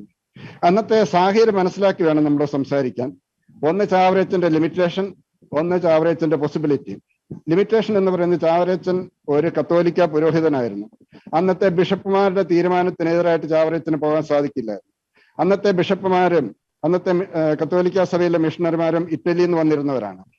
അവർ ഇംഗ്ലീഷ് വിദ്യാഭ്യാസത്തെ പേടിച്ചിരുന്നു മാത്രമല്ല, അവർ വിലക്കിയിരുന്നു. കത്തോലിക്ക ഇംഗ്ലീഷ് വിദ്യാഭ്യാസത്തിന് പോകുന്നത് എക്സ് കമ്മ്യൂണിക്കേഷൻ, മഹറോൻ ശിക്ഷ കൊണ്ട് വിലക്കിയിരുന്ന കാലഘട്ടമാണത്. കാരണം ഇംഗ്ലീഷ് വിദ്യാഭ്യാസത്തിന് പോയിട്ടുണ്ടെങ്കിൽ ആത്യന്തികമായിട്ട് ബ്രിട്ടന്റെ കീഴിലേക്ക് പോകും, പാശ്ചാത്യരുടെ കൂട്ടത്തിലേക്ക് പോകും എന്ന് പേടിച്ചിരുന്നു. പിന്നെ ചെയ്യാവുന്ന എന്താണ്? അപ്പോൾ അതുകൊണ്ട് ഇംഗ്ലീഷ് വിദ്യാഭ്യാസം സാധ്യമല്ല, നിരോധിക്കപ്പെട്ടതാണ്. പിന്നെ സാധിക്കുന്നത് മലയാളം വിദ്യാഭ്യാസം അല്ലെങ്കിൽ സംസ്കൃത വിദ്യാഭ്യാസം. മലയാള വിദ്യാഭ്യാസം അന്ന് സാധാരണ വീടുകളിലൊക്കെ ആയിട്ട് സാധാരണ രീതിയിലുള്ള ആൾക്കാർക്ക് കിട്ടും. പക്ഷെ സംസ്കൃത വിദ്യാഭ്യാസം അന്ന് ഉന്നത കുലജാതർക്ക് വേണ്ടി മാത്രം മാറ്റിവെക്കപ്പെട്ടതായിരുന്നു. ഇതിനുമുമ്പ് പത്മനാഭൻ പൽപ്പുവിനെ പറ്റി പറഞ്ഞു, ഡോക്ടർ പത്മനാഭൻ പൽപ്പു ഡോക്ടറായിട്ട് എന്തുകൊണ്ടാണ് കേരളത്തിൽ വന്ന് ജോലി ചെയ്യാൻ പറ്റാതിരുന്നത്? താഴ്ന്നജാതിക്കാരനായിരുന്നുകൊണ്ടാണ്. അദ്ദേഹം ഇംഗ്ലണ്ടിൽ പോയി പഠിച്ച് ഉന്നതമായിട്ടുള്ള മെഡിക്കൽ ഡിഗ്രി ആയിട്ട് വന്നിട്ടും കേരളത്തിൽ ജോലി അനുവാദമില്ലായിട്ട് മൈസൂരിൽ പോയി ജോലി ചെയ്യേണ്ടി വന്നു. പത്മനാഭൻ പൽപ്പുവിന്റെ നേതൃത്വത്തിൽ വന്ന് ഇവിടെ മലയാളി നിവർത്തന പ്രസ്ഥാനത്തിന്റെ മെമ്മോറാണ്ടം കൊടുക്കുമ്പോൾ കൂട്ടത്തിൽ ആവശ്യപ്പെട്ട എന്താണ്? ഇവിടെ ഈഴവർക്ക്, താഴ്ന്ന ജാതിക്കാർക്ക് ഗവൺമെന്റ് സ്കൂളിൽ പ്രവേശനം നൽകണമെന്ന് ആവശ്യപ്പെട്ടു. എന്തായിരുന്നു മറുപടി എന്ന് ഓർക്കുന്നുണ്ടോ? നിങ്ങൾക്ക് വേണേ വേറെ സ്കൂൾ പണിത് തരാം, ഉന്നത ജാതി ഇരിക്കുന്ന ഗവൺമെന്റ് സ്കൂളിൽ നിങ്ങളെ കയറ്റാൻ പറ്റത്തില്ല. അതായത് ഗവൺമെന്റ് സ്കൂളിലൊന്നും ഉന്നത ജാതിക്കാർക്ക് മാത്രമേ പറ്റുണ്ടായിരുന്നുള്ളൂ. അപ്പോൾ ചാവറപിതാവിന്റെ മഹത്വം എന്ന് പറയുന്നത് മാന്നാനത്ത് തുടങ്ങിയ സംസ്കൃത സ്കൂള് എല്ലാ മതത്തിൽപ്പെട്ടവർക്കും എല്ലാ ജാതിയിൽപ്പെട്ടവർക്കും ഈഴവർക്ക് ദളിതർക്ക് ഉൾപ്പെടെ എല്ലാവർക്കും അതിൽ പ്രവേശനമുണ്ടായിരുന്നു. അത് എന്തുകൊണ്ട് സാധിച്ചെന്ന് ചോദിച്ചിട്ടുണ്ടെങ്കിൽ വേറെ രീതിയിലും കൂടെ ചിന്തിക്കാം. കാരണം ക്രൈസ്തവർ, പ്രത്യേകിച്ച് നസ്രാണി ക്രൈസ്തവർക്ക് സമൂഹത്തിൽ നല്ല സ്ഥാനമുണ്ടായിരുന്നു. നമ്മൾ എവിടെ പോയാലും നമ്മൾ തീണ്ടൽ ബാധിക്കില്ല എന്നുള്ളതായിരുന്നു അന്നത്തെ പൊതു ചിന്തയാണ്, നമ്മുടെ മാത്രമല്ല. ഇത് മനസ്സിലാവണമെങ്കിൽ വീണ്ടും ക്രൈസ്തവ ഡോക്യുമെന്റിലേക്ക് നോക്കണ്ട, തെക്കൻകൂർ രാജവംശത്തിന്റെ ചരിത്രത്തിലേക്ക് നോക്കിയാൽ മതി. കോട്ടയം ഭാഗത്തുനിന്ന് തെക്കൻകൂർ രാജവംശമാണ്. ചങ്ങനാശ്ശേരിയിലേക്ക് ക്രൈസ്തവരെ എവിടുന്നാണ് കൊണ്ടുവന്നത്, എന്തിനാണ് കൊണ്ടുവന്നത്, ആരാണ് കൊണ്ടുവന്നത് നോക്കിയാൽ മതി. അവിടേക്ക് കൊണ്ടുവന്ന് ഹൈന്ദവരാണ് ക്രൈസ്തവരെ കൊണ്ടുവന്നത്. എന്തുകൊണ്ടാണ്? പൗലോസിന്റെ പിൻഗാമികൾ തൊട്ടാൽ അശുദ്ധി ഉള്ളത് ശുദ്ധമാകും. അപ്പോൾ അമ്പലത്തിലേക്ക് വേണ്ട എണ്ണ ശുദ്ധമാക്കണമെങ്കിൽ നസ്രാണികളെ തൊട്ടാൽ മതിയായിരുന്നു. അങ്ങനെ കൊണ്ടുവന്നാണ്. അപ്പോൾ ഇങ്ങനത്തെ പല പശ്ചാത്തലങ്ങൾ നമ്മൾ ചിന്തിക്കണം. സാമൂഹിക യാഥാർത്ഥ്യങ്ങൾ വ്യത്യസ്തമാണ്. അതെ. അപ്പോൾ ചാവറപിതാവിന്റെ മഹത്വം എന്ന് പറയുന്നത് പ്രസ് സ്ഥാപിച്ചതിന് വേണ്ടിയാണ്. വായന ഉണ്ടാകണം. ചാവറപിതാവ് വ്യക്തമായിട്ട് എഴുതുന്നുണ്ട്, തന്റെ കത്തുകളിലുണ്ട്, ജ്ഞാനക്കുരുടത്വം, അതായത് ബ്ലൈൻഡ്നെസ്, നോളജ് ഇല്ല കുറവുകൊണ്ടുള്ള ബ്ലൈൻഡ്നെസ്. അപ്പോൾ അന്ധത എന്ന് പറഞ്ഞിട്ടുണ്ട്, കുരുടത്വം എന്ന് പറഞ്ഞ ജ്ഞാനക്കുരുടത്വം. അതുകൊണ്ട് വായിക്കണം, അതിനുവേണ്ടി പുസ്തകങ്ങളുണ്ടാകണം, നല്ല പുസ്തകങ്ങളുണ്ടാകണം. അന്ന് പ്രസ് ഉണ്ടായിരുന്നത് കോട്ടയത്തെ CMSകാർക്കുണ്ട്, പക്ഷെ അത് കത്തോലിക്കർക്ക് അവിടെ അവകാശമില്ലായിരുന്നു. അപ്പോൾ അതിനുവേണ്ടി പ്രസ് ഉണ്ടാക്കുന്നു. അതുപോലെ തന്നെ സ്കൂൾ ഉണ്ടാക്കിയിട്ട് വീണ്ടും ഇത് ശ്രീധരമേനോൻ ചരിത്രകാരൻ തന്നെ പറയുന്നതാണ്, ആ സ്കൂളിൽ ദളിതർക്കുൾപ്പെടെ എല്ലാവർക്കും പ്രവേശനം ഉണ്ടായിരുന്നു, ജാതി മതഭേദമന്യേ. ഇനി ദളിതർക്കൊന്നും കുട്ടികളെ സ്കൂളിൽ വിടാൻ താല്പര്യമില്ല, കാരണം അവർക്ക് അതിന്റെ വില അറിയത്തില്ല. അതുകൊണ്ട് ഉച്ചക്കഞ്ഞി നടപ്പിലാക്കിയത് ചാവറയച്ചനാണെന്നുള്ള ശ്രീധരമേനോൻ പറയുമ്പോൾ തെളിവുകൾ വീണ്ടും കൊണ്ടുവരുന്നുണ്ട്. 1936 സർ CP രാമസ്വാമി അയ്യർ രാജാവിനൊരു നോട്ട് കൊടുക്കുന്നുണ്ട്, നമുക്ക് ഗവൺമെന്റ് സ്കൂളിലും 1936 വിചാരിക്കും, നമുക്ക് ഗവൺമെന്റ് സ്കൂളിലും ഉച്ചക്കഞ്ഞി തുടങ്ങണം, കാരണം ക്രൈസ്തവരുടെ സ്കൂളുകൾ ഉണ്ട് എന്ന് വളരെ വ്യക്തമായിട്ട് അങ്ങ് പറയുന്നത്. ക്രൈസ്തവരുടെ സ്കൂളുകൾ, ഇത്തരം സ്കൂളുകളിൽ ഉച്ചക്കഞ്ഞിയൊക്കെ വന്നത് പതിറ്റാണ്ടുകൾക്ക് ശേഷമാണ് സർക്കാർ സ്കൂളുകളിൽ പോലും ഇത്തരം സംവിധാനങ്ങൾ ഉണ്ടായതെന്നാണോ? ഏതാണ്ട് ഒരു നൂറ്റാണ്ട്, പതിറ്റാണ്ടല്ല. 1846 ചാവറപിതാവ് മാന്നാനത്ത് തുടങ്ങിയിട്ട് 1940 ഗവൺമെന്റ് സ്കൂൾ വരുന്നത്. 1936 സർ CP രാമസ്വാമി അയ്യറാണ് ഈ നോട്ട് കൊടുക്കുന്ന രാജാവിന്. ഇങ്ങനെ ക്രൈസ്തവ സ്കൂളിലുണ്ടെന്ന്. ഇതെല്ലാം ശ്രീധരമേനോന്റെ ഒരു ചരിത്രകാരന്റെ പുസ്തകത്തിലുണ്ട്. അപ്പൊ എൻ കെ സാനു, ശ്രീധരമേനോൻ, സുകുമാർ അഴീക്കോട്, ഞാൻ ക്രൈസ്തവ സോഴ്സസിലേക്ക് മാത്രം പോകുന്നില്ല. ഒരു പോയിന്റും കൂടെ ഞാൻ ഇതിനോട് ആഡ് ചെയ്യാൻ ആഗ്രഹിക്കുന്നു. ഒരു കാര്യം ഞാൻ തിരിച്ചു വരാം. ശ്രീ ജോസ്, അങ്ങയുടെ തിരിച്ചു വരികയാണ്. ഈ 2013 പുസ്തകം നമ്മൾ ആദ്യ ചർച്ചയിൽ അങ്ങ് ഉയർത്തിക്കാട്ടുകയുണ്ടായി, ജോസ് തെളിയത്ത്. പക്ഷേ ആ പുസ്തകം അത്രയും 9 വർഷം മുമ്പായി. പക്ഷെ ചാവറയച്ചന്റെ ഈ കോൺട്രിബ്യൂഷൻ ഒക്കെ അത് അബ്ദുൾ റബ്ബ് മന്ത്രിയായിരുന്നു, വിദ്യാഭ്യാസ മന്ത്രിയായിരുന്ന സമയത്താണ് ഈ പുസ്തകം ഇറങ്ങുന്ന ഒരു സാഹചര്യം. അപ്പോൾ ഇത്രയും, അതായത് ചാവറയച്ചന്റെ മരണത്തിന് എത്രയോ ശേഷമാണ് ഈ പുസ്തകം രചിക്കപ്പെടുന്നത്. അപ്പോൾ ആ കാലഘട്ടത്തിൽ പോലും ചാവറയച്ചൻ അംഗീകരിക്കപ്പെട്ടിട്ടില്ല, അല്ലെങ്കിൽ അദ്ദേഹത്തിന്റെ കോൺട്രിബ്യൂഷൻസ് കൃത്യമായി അത് രേഖപ്പെടുത്താൻ പറ്റിയിട്ടില്ല, അത് പുസ്തകത്തിലേക്ക് വന്നില്ല എന്നാണ് അങ്ങ് പങ്കുവെച്ച ഒരു ആശങ്ക. അപ്പൊ തീർച്ചയായിട്ടും അത് എന്തുകൊണ്ടായിരിക്കും അങ്ങനെ ഒരു കാര്യം സംഭവിച്ചത്? അത് കൃത്യമായി ഡോക്യുമെന്റ് ചെയ്യാത്തതിന്റെ കാരണമാണ് ഞാൻ വിചാരിച്ചത്. പക്ഷേ ഫാദർ ഇവിടെ പറഞ്ഞതനുസരിച്ച് ശ്രീധരൻ മേനോൻ പോലുള്ള ആളുകളൊക്കെ വളരെ ക്രെഡിബിൾ ആയിട്ട് അത് സൈറ്റ് ചെയ്യുമ്പോൾ സർക്കാരിന്റെ മുമ്പിൽ എന്തായിരിക്കും ഇത് പുസ്തകത്തിൽ അത് പരാമർശിക്കപ്പെടാതെ പോയത് എന്തായിരിക്കും? നിതിൻ, ഇതിന് ഒറ്റ ഉത്തരം മാത്രമേ ഉള്ളൂ. അത് ബോധപൂർവമായിട്ടുള്ള തമസ്കരണം. നമ്മുടെ കേരളത്തിന്റെ ഈ ഇതുവരെയുള്ള ചരിത്രം പരിശോധിച്ചാൽ അറിയാം, ക്രൈസ്തവ ചരിത്രത്തെയും അവരുടെ സംഭാവനകളെയും തമസ്കരിക്കാനായിട്ട് ബോധപൂർവമായ ശ്രമങ്ങൾ പല കോർണറുകളിൽ നിന്നും പല കേന്ദ്രങ്ങളിൽ നിന്നും എപ്പോഴും ഉണ്ടായിട്ടുണ്ട്, ഇപ്പോഴും ഉണ്ടായിക്കൊണ്ടിരിക്കുകയാണ്. അതിന്റെ മറ്റൊരു വശം എന്ന് പറഞ്ഞാൽ, നമ്മുടെ സമുദായം വളരെ സൗമ്യന്മാരാണ്. എന്തുണ്ടായാലും നമ്മളെല്ലാം ക്ഷമിച്ച് ശാന്തമായിട്ടിരിക്കും. അത് ഒരു വശം.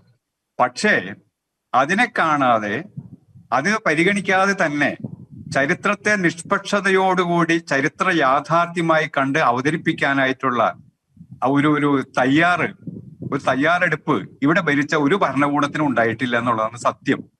അത് ഏത് പാർട്ടി ഭരിച്ചാലും ഏത് മുന്നണി ഭരിച്ചാലും പരമാവധി ക്രൈസ്തവ സ്ഥാപനങ്ങളെ, ക്രൈസ്തവ ചരിത്രത്തെ, പാരമ്പര്യത്തെ, സംഭാവനകളെ ഇകഴ്ത്തി കാണിക്കാനുള്ള ശ്രമം ഇവിടെ ഉണ്ടായിട്ടുള്ളൂ.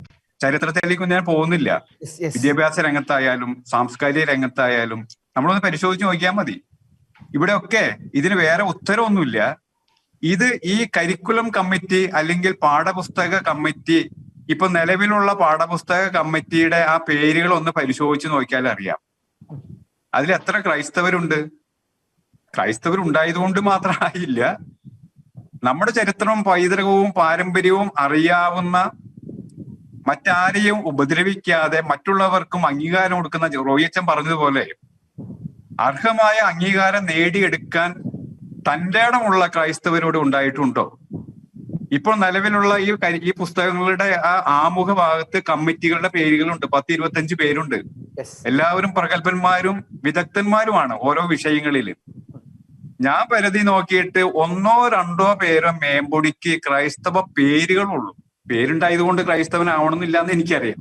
അപ്പൊ അതുകൊണ്ട് എവിടെയാണ്, എന്തുകൊണ്ടാണ് 2013 പരിഷ്കരിച്ചതും 2007 തൊട്ട് നിലവിൽ വന്നതുമായിട്ടുള്ള, അല്ലെങ്കിൽ 2019 ഇപ്പോ വീണ്ടും ഇറങ്ങി വന്നിട്ടുള്ള ഈ പാഠപുസ്തകത്തിന്റെ കമ്മിറ്റികളിൽ ബോധപൂർവമായ അട്ടിമറി നടന്നിട്ടുണ്ട്. അതിനൊരു പക്ഷേ പാർട്ടി അടിസ്ഥാനമാവാം, വിഭാഗീയ ചിന്തയാവാം, വർഗീയ ചിന്തയാവാം, ശാസ്ത്ര സാഹിത്യ പരിഷത്ത് പോലെയുള്ള നല്ല പ്രസ്ഥാനങ്ങളൊക്കെ ഉണ്ട്. അതായത് മന്ത്രി ഇന്ന് ഫേസ്ബുക്ക് പോസ്റ്റിൽ പറഞ്ഞിട്ടുള്ള പരിഷ്കരിച്ച പുസ്തകങ്ങളിൽ പോലും, 2010 ക്ലാസ്സിലെയും 12ാം ക്ലാസ്സിലെയും പുസ്തകത്തിൽ പോലും 2019 പ്രസിദ്ധീകരിച്ച ആ പുസ്തകത്തിന്റെ ആ നിലപാട് രൂപീകരണ സമിതിയിൽ പോലും ഈ ഒരു അനീതി ഉണ്ടായിട്ടുണ്ടെന്നാണ് അങ്ങ് പറയുക. ഒരു സംശയവുമില്ല. 2019 ഇറങ്ങിയതാണ് 10ാം ക്ലാസ്സിലെ ഈ സാമൂഹ്യ ശാസ്ത്രവും 12ാം ക്ലാസ്സിലെ പുസ്തകവും എല്ലാം കൂടി. ഞാൻ പറഞ്ഞല്ലോ, ആദ്യത്തെ പുസ്തകത്തില് ഒരു ചേരുംപടി ചേർക്കുക, ചാവറയച്ചൻ അനാഥാലയം തുടങ്ങി, അത്രേ ഉള്ളൂ. അപ്പൊ അതുകൊണ്ട് ബോധപൂർവമായ അനീതി, തമസ്കരണം ഇവിടെ നടന്നിട്ടുണ്ട്. അതാണ് നമുക്ക് മാറ്റിയെടുക്കണം എന്ന് ഞങ്ങൾ ആവശ്യപ്പെടുന്നത്, കേരളസഭ ആവശ്യപ്പെടുന്നത്, കേരളസഭ പത്രം ആവശ്യപ്പെടുന്നത്. യെസ്, ഞാൻ തിരിച്ചു വരാം. ഫാദർ റോയ് കണ്ണഞ്ചിറ, നമ്മൾ ഈ ചർച്ചയിൽ വിനിൽ പോൾ പറഞ്ഞ വളരെ പ്രധാനപ്പെട്ട പല ആർഗ്യുമെന്റുകൾ, അതിന് മറുപടികൾ വന്നിട്ടുണ്ടെങ്കിലും പക്ഷേ എന്തുകൊണ്ടായിരിക്കും സമൂഹത്തിന് ഇത്രയധികം സംശയം? ഞാൻ പറയുന്നത് എല്ലാവർക്കും സംശയം ഉണ്ട് എന്നല്ല, പക്ഷെ ഇങ്ങനെ ഒരു സംശയത്തിനുള്ള ഒരു സാഹചര്യം എങ്ങനെ ഉണ്ടായി? വിശുദ്ധ ചാവറ കുര്യാക്കോസ് എലിയാസ് അച്ഛന്റെ സംഭാവനകൾ കൃത്യമായി ഡോക്യുമെന്റ് ചെയ്യപ്പെടാത്ത സാഹചര്യം ഉണ്ടായിരുന്നോ? അതോ അത് കൃത്യമായി വിദ്യാഭ്യാസ വകുപ്പുകളിലൊക്കെ നയരൂപീകരിക്കുന്ന ആളുകളുടെ മുമ്പിൽ അല്ലെങ്കിൽ പൊതുസമൂഹത്തിന്റെ മുമ്പിൽ കൃത്യമായി അവതരിപ്പിക്കപ്പെടാതെ പോയതിന്റെ വല്ല സാഹചര്യങ്ങളും ഉണ്ടോ? അതുള്ളത് കൊണ്ടായിരിക്കില്ലേ ഇത്രയധികം സംശയങ്ങളും, അല്ലെങ്കിൽ അദ്ദേഹത്തെ ഈ നവോത്ഥാന നായകനാണോ എന്നൊക്കെ ഒരു ചോദ്യം വരുമ്പോൾ സംശയങ്ങൾ പോലും ഉണ്ടാകുന്നതിന്റെ പശ്ചാത്തലം ഒരു പക്ഷേ കൃത്യമായിട്ടുള്ളത് ഡോക്യുമെന്റ് ചെയ്യപ്പെടാത്തത് വല്ലതും ആണോ? എന്താണ് അങ്ങയുടെ നിരീക്ഷണം? ഫാദർ റോയ് കണ്ണഞ്ചിറ. നിതിൻ, ഇതിനകത്ത് ശ്രദ്ധിക്കേണ്ട ചില വശങ്ങളുണ്ട്. ചരിത്രം അത് എഴുതുന്നവന്റെ കഥയാണ്. അയാളുടെ മനസ്സിൽ നിന്ന് വരുന്ന ചരിത്രമാണ് പിന്നീടത്തെ തലമുറ പഠിക്കുന്നത്. സത്യസന്ധമായ ചരിത്രം, നിഷ്പക്ഷമായ ചരിത്രം എന്നൊന്നില്ല, നമുക്കറിയാം. ഇപ്പോ ചില സംസ്ഥാനങ്ങളിലൊക്കെ ഇന്ത്യയുടെ ചരിത്രം എഴുതിയിരിക്കുന്നതിൽ നമ്മുടെ രാഷ്ട്രപിതാവോ പിന്നെ സ്വാതന്ത്ര്യ സമര സേനാനികളോ പോലും അപ്രത്യക്ഷരായതിന്റെ കഥകൾ നമ്മൾ കേട്ടുകൊണ്ടിരിക്കുകയാണ്. ആ ഒരു പുതിയ തലമുറ വരുമ്പോൾ ഭാരതത്തിന്റെ സ്വാതന്ത്ര്യം ആര് നേടിക്കൊടുത്തു എന്ന് ചോദിച്ചു കഴിഞ്ഞാൽ അവർ പഠിച്ച പുസ്തകത്തിൽ എഴുതിയ നേതാക്കൾ നേടിക്കൊടുത്തു എന്നാണ് അവർ പഠിക്കേണ്ടത്. അങ്ങനെയാണ് പഠിച്ചു പോകുന്നത്. ഇവിടെ നമ്മളുടെ കേരളത്തിന്റെ ചരിത്രത്തിൽ അടുത്ത തലമുറ വായിക്കേണ്ട ചരിത്രം ഏതാണ് എന്ന് ഇന്ന് ചരിത്രം എഴുതാൻ തൂലിക കൈകളിൽ ഉള്ളവനാണ് തീരുമാനിക്കുന്നത്. അവന്റെ കയ്യിൽ അവൻ തൂലിക ചലിപ്പിക്കുമ്പോൾ അവൻ ചില പേരുകൾ അങ്ങോട്ട് എഴുതാതിരിക്കുന്നു എന്ന് പറയുമ്പോൾ അത് അറിവില്ലായ്മയുടെയോ ബോധപൂർവമായ നമസ്കരണത്തിന്റെയോ ഏതാണ് അതിന് കാരണം എന്ന് കണ്ടുപിടിക്കേണ്ടതുണ്ട്. എന്റെ ഒരു നിരീക്ഷണം അനുസരിച്ച് ചിലരൊന്നും ചരിത്ര നിർമ്മിതിയിൽ, സംസ്കാര നിർമ്മിതിയിൽ, സമൂഹ നിർമ്മിതിയിൽ പങ്കു ചേർന്നിട്ടില്ല. ചില സമൂഹങ്ങളൊന്നും ഇവിടെ കേരളത്തിന്റെ പൊതുസമൂഹത്തെ, ഭാരതത്തിന്റെ രാഷ്ട്ര നിർമ്മിതിയെ സഹായിച്ചിട്ടില്ല എന്ന് അടുത്ത തലമുറയെ പഠിപ്പിക്കാൻ ചിലർക്കൊക്കെ വളരെ നിർബന്ധമായ ചില താല്പര്യമുള്ളതുപോലെയാണ് ഇത്തരത്തിലുള്ള സംസ്കരണത്തിൽ നിന്ന് നമ്മളൊരു റീറീഡിങ് നടത്തുമ്പോൾ നമുക്ക് മനസ്സിലാക്കാൻ കഴിയുന്ന ഒരു കാര്യം. ഇനി രണ്ടാമത് ഒരു കാര്യമുണ്ട്. ഇപ്പോൾ വിനിൽ പോൾ പറഞ്ഞ ഒരു കാര്യമുണ്ട്. എന്തുകൊണ്ടാണ് 1806 ചാൾസ് മീഡ് എന്ന ലണ്ടൻ മിഷണറി സൊസൈറ്റിയുടെ മിഷണറി, അദ്ദേഹം ആദ്യമായിട്ട് ഒരു പള്ളിയുടെ മുറ്റത്ത് ഒരു പള്ളിക്കൂടം തുടങ്ങി. ചാൾസ് മീഡാണ് 1806 തുടങ്ങിയതെന്നാണ് എന്റെ ഒരു എളിയ വായന അറിവ്. അത് ചരിത്രത്തിൽ ഇപ്പോ രേഖപ്പെടുത്തപ്പെട്ടിട്ടില്ല, അല്ലെങ്കിൽ ചാൾസ് മീഡ് പള്ളിക്കൊരു പള്ളിക്കൂടം തുടങ്ങിയ വ്യക്തിയാണ് എന്ന് രേഖപ്പെടുത്തപ്പെട്ടിട്ടില്ല എന്ന് അദ്ദേഹം സൂചിപ്പിക്കുകയുണ്ടായി. നമ്മളിവിടെ പറയുന്നത് ചാവറപ്പിതാവ് പള്ളിക്കൊരു പള്ളിക്കൂടം എന്ന പദ്ധതി ചാവറപ്പിതാവ് അല്ല തുടങ്ങിയത്, അല്ലെങ്കിൽ ചാവറപ്പിതാവ് അത് ഹൈജാക്ക് ചെയ്തെടുത്തതാണ്, അല്ലെങ്കിൽ ഇന്നത്തെ ക്രൈസ്തവ സമൂഹം അല്ലെങ്കിൽ കത്തോലിക്ക സഭ അല്ലെങ്കിൽ CMI സഭ അത് ഹൈജാക്ക് ചെയ്യുകയാണ് എന്നൊക്കെയുള്ള ആരോപണങ്ങൾ വളരെ താല്പര്യപൂർവ്വം ചിലരൊക്കെ ഉന്നയിക്കുമ്പോൾ ഞാൻ ഈ കാര്യത്തിൽ ശ്രദ്ധിച്ചിട്ടുള്ള ചില നിരീക്ഷണങ്ങളുണ്ട്. ഒന്നാമത്, ചാവറപ്പിതാവ് കേരളത്തിന്റെ സാംസ്കാരിക പൈതൃകത്തെ മുഴുവനായി വിഴുങ്ങുന്ന ഒരു വ്യക്തിത്വമായിട്ട് ഒരിക്കലും കത്തോലിക്ക സഭയോ CMI സഭയോ ക്രൈസ്തവ സമൂഹമോ അവതരിപ്പിക്കുന്നില്ല. അദ്ദേഹം ഈ ഒരു വർത്തമാന കാലത്തിലേക്ക് കേരളത്തിന്റെ പൊതുസമൂഹത്തെ രൂപപ്പെടുത്തുന്നതിൽ നിർണായകമായ പങ്ക് വഹിച്ചവരിൽ ഒരാൾ എന്ന് മാത്രമേ പറയുന്നുള്ളൂ. അത്തരത്തിൽ നിർണായകമായ പങ്ക് വഹിച്ചവരാണ് എന്ന് അവകാശപ്പെട്ടുകൊണ്ട് ഇന്നത്തെ വിദ്യാഭ്യാസ വകുപ്പ് പുറത്തിറക്കിയിരിക്കുന്ന സാംസ്കാരിക നായകന്മാരിൽ പാമ്പാറയച്ചൻ സൂചിപ്പിച്ചതുപോലെ അവരൊക്കെ ജനിക്കുന്നതിന് മുമ്പ് തന്നെ ചാവറപ്പിതാവ് ചെയ്തു വെച്ച കാര്യങ്ങളാണ് ഇവിടെ തമസ്കരിക്കപ്പെട്ടത്. അതിനു മുമ്പ് നിരവധി മിഷണറിമാർ വിദ്യാഭ്യാസ പ്രവർത്തനങ്ങൾ നടത്തിയിട്ടുണ്ട്, നിർണായകമായ ഇടപെടലുകൾ നടത്തിയിട്ടുണ്ട്, സാമൂഹിക പരിഷ്കരണത്തിൽ അവരൊക്കെ നിർണായകമായ പങ്ക് വഹിച്ചിട്ടുണ്ട്. അതൊക്കെ ചരിത്രത്തിൽ വന്നേ പറ്റൂ. ഇവിടെ ഇപ്പോൾ നമുക്ക് ഈ ഒരു ചർച്ചയെ നമ്മൾ ഒന്ന് സമാഹരിക്കുമ്പോൾ ഇവിടെ എന്തുകൊണ്ടാണ് ചാവറേശനല്ല ഒരു കാര്യത്തിൽ വ്യക്തത, അതായത് കേരളത്തിന്റെ വിദ്യാഭ്യാസ മേഖലയിൽ ക്രൈസ്തവ സമൂഹം ഒന്നടങ്കം, അത് മിഷണറിമാരും തൊട്ടുള്ള ക്രൈസ്തവ സമൂഹത്തിന് വലിയ അവരുടെ മുന്നേറ്റമാണ് ഇന്ന് നമ്മൾ കാണുന്ന പൊതുസമൂഹത്തിന്റെ. ഇന്ന് 85% കേരളത്തിലെ വിദ്യാഭ്യാസ സ്ഥാപനങ്ങൾ നേതൃത്വം കൊടുക്കുന്ന ക്രൈസ്തവ സമൂഹം ഉണ്ടായതിന്റെയൊക്കെ ചരിത്രം അവിടെയാണ്. പക്ഷെ ഇവിടെ അങ്ങ് പറയാൻ ശ്രമിക്കുന്നത് ചാവറപ്പിതാവ് മാത്രമല്ല, അനേകം ആളുകളുണ്ട്. പക്ഷെ ചാവറപ്പിതാവിനെ കുറിച്ച് അങ്ങ് പറയുന്ന ആർഗ്യുമെന്റുകൾ അത് ഒരു സാമൂഹിക പരിഷ്കർത്താവ് എന്ന നിലയിൽ വിദ്യാഭ്യാസ മേഖലയിൽ വിപ്ലവം കൊണ്ടുവന്ന നിലയിൽ അങ്ങ് ചേർത്ത് വായിക്കുന്നു എന്നാണോ മനസ്സിലാക്കേണ്ടത്? നിതിൻ, എനിക്ക് പറയാനുള്ള ഇതാണ്, എന്തുകൊണ്ട് ക്രൈസ്തവ പ്രാതിനിധ്യമുള്ള സാംസ്കാരിക പ്രതിനിധികൾ ചരിത്രത്തിൽ നിന്ന് തമസ്കരിക്കപ്പെടുന്നു? അതാണ് ഇവിടെ ചർച്ച ചെയ്യപ്പെട്ട ഒരു വിഷയം. ഇപ്പോൾ ഉന്നയിച്ച ഒരു ചോദ്യം അതായിരുന്നു, എന്തുകൊണ്ട് അവരെ നമുക്ക് മുന്നോട്ട് കൊണ്ടുവരാൻ പറ്റിയിട്ടില്ല? ആരൊക്കെയാണ് ഇവിടെ തമസ്കരിക്കപ്പെടാത്തത് എന്ന് ചിന്തിച്ചാൽ അതിന്റെ ഉത്തരം കിട്ടും. ഇപ്പോൾ ശ്രീ നാരായണ ഗുരുസ്വാമികൾ, മഹാത്മാ അയ്യങ്കാളി, മഹാത്മാവായ ചട്ടമ്പി സ്വാമികൾ, ഇങ്ങനെ നിരവധി സാമൂഹിക പരിഷ്കർത്താക്കളാണ് എന്ന് അവകാശപ്പെട്ടതും അവരുടെ പേരുകൾ ചരിത്രത്തിൽ ഉണ്ടാകണമെന്ന് നിർബന്ധം പിടിച്ചതും ആരാണ്? മറ്റ് സമുദായത്തിലുള്ളവരാണോ? അല്ലല്ലോ. അതത് ഏതൊക്കെ സമുദായത്തിനാണോ അവരുടെ സേവനങ്ങൾ കൊണ്ട് നന്മയുണ്ടായിട്ടുള്ളത് ആ സമുദായങ്ങളാണ്, അല്ലെ? ഇവിടെ ക്രൈസ്തവ സമൂഹത്തിൽ ഇന്ന് നിലനിൽക്കുന്ന അല്ലെങ്കിൽ മുമ്പേ നിലനിൽക്കുന്ന നിരവധി വിവിധങ്ങളായിട്ടുള്ള അനൈക്യമുണ്ട്. വിവിധ സഭാ വിഭാഗങ്ങളുടെ തനിമ നിലനിർത്താൻ വേണ്ടി ഉള്ള പരസ്പരമുള്ള പോരാട്ടങ്ങളുണ്ട്.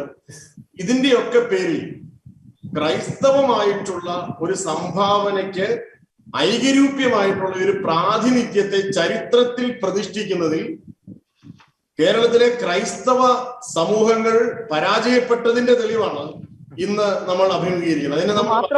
അത് മാത്രമാണോ മറ്റു പലർക്കും കൃത്യമായിട്ടുള്ള സംഘടിത രാഷ്ട്രീയ രൂപവും അല്ലെങ്കിൽ കൃത്യമായി പ്രഷർ ചെലുത്താനുള്ള സംവിധാനങ്ങളും ഉള്ളപ്പോൾ ക്രൈസ്തവ സമൂഹത്തിന്റെ പേരിൽ എന്ന് പറഞ്ഞ പലർക്കും അത് കൃത്യമായി ഇതിന്റെ നിലപാട് രൂപീകരിക്കുന്ന ഇടങ്ങളിൽ, നയ രൂപീകരിക്കുന്ന ഇടങ്ങളിൽ ആ ശബ്ദം കേൾപ്പിക്കാൻ സാധിക്കാത്തതും കൂടി ഒരു കാരണമല്ലേ?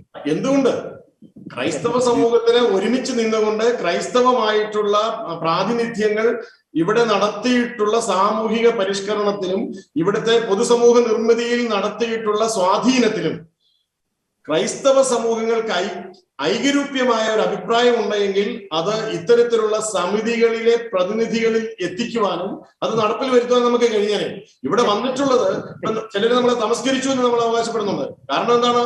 അവർക്ക് അവരുടെ താല്പര്യങ്ങളുണ്ട്, അവർക്ക് അവരുടെ പ്രതിനിധികൾ സാംസ്കാരിക നായകരായിട്ട് വരണമെന്ന് അവർ ആഗ്രഹിക്കുന്നുണ്ട്. അവരത്തരത്തിലുള്ളവരെ ഇത്തരത്തിലുള്ള നിയമനിർമ്മാണ സമിതിയിലും ഇത്തരത്തിലുള്ള പ്രതിനിധി സഭകളിലും ഒക്കെ അവർ പ്രവേശിപ്പിക്കുന്നുണ്ട്.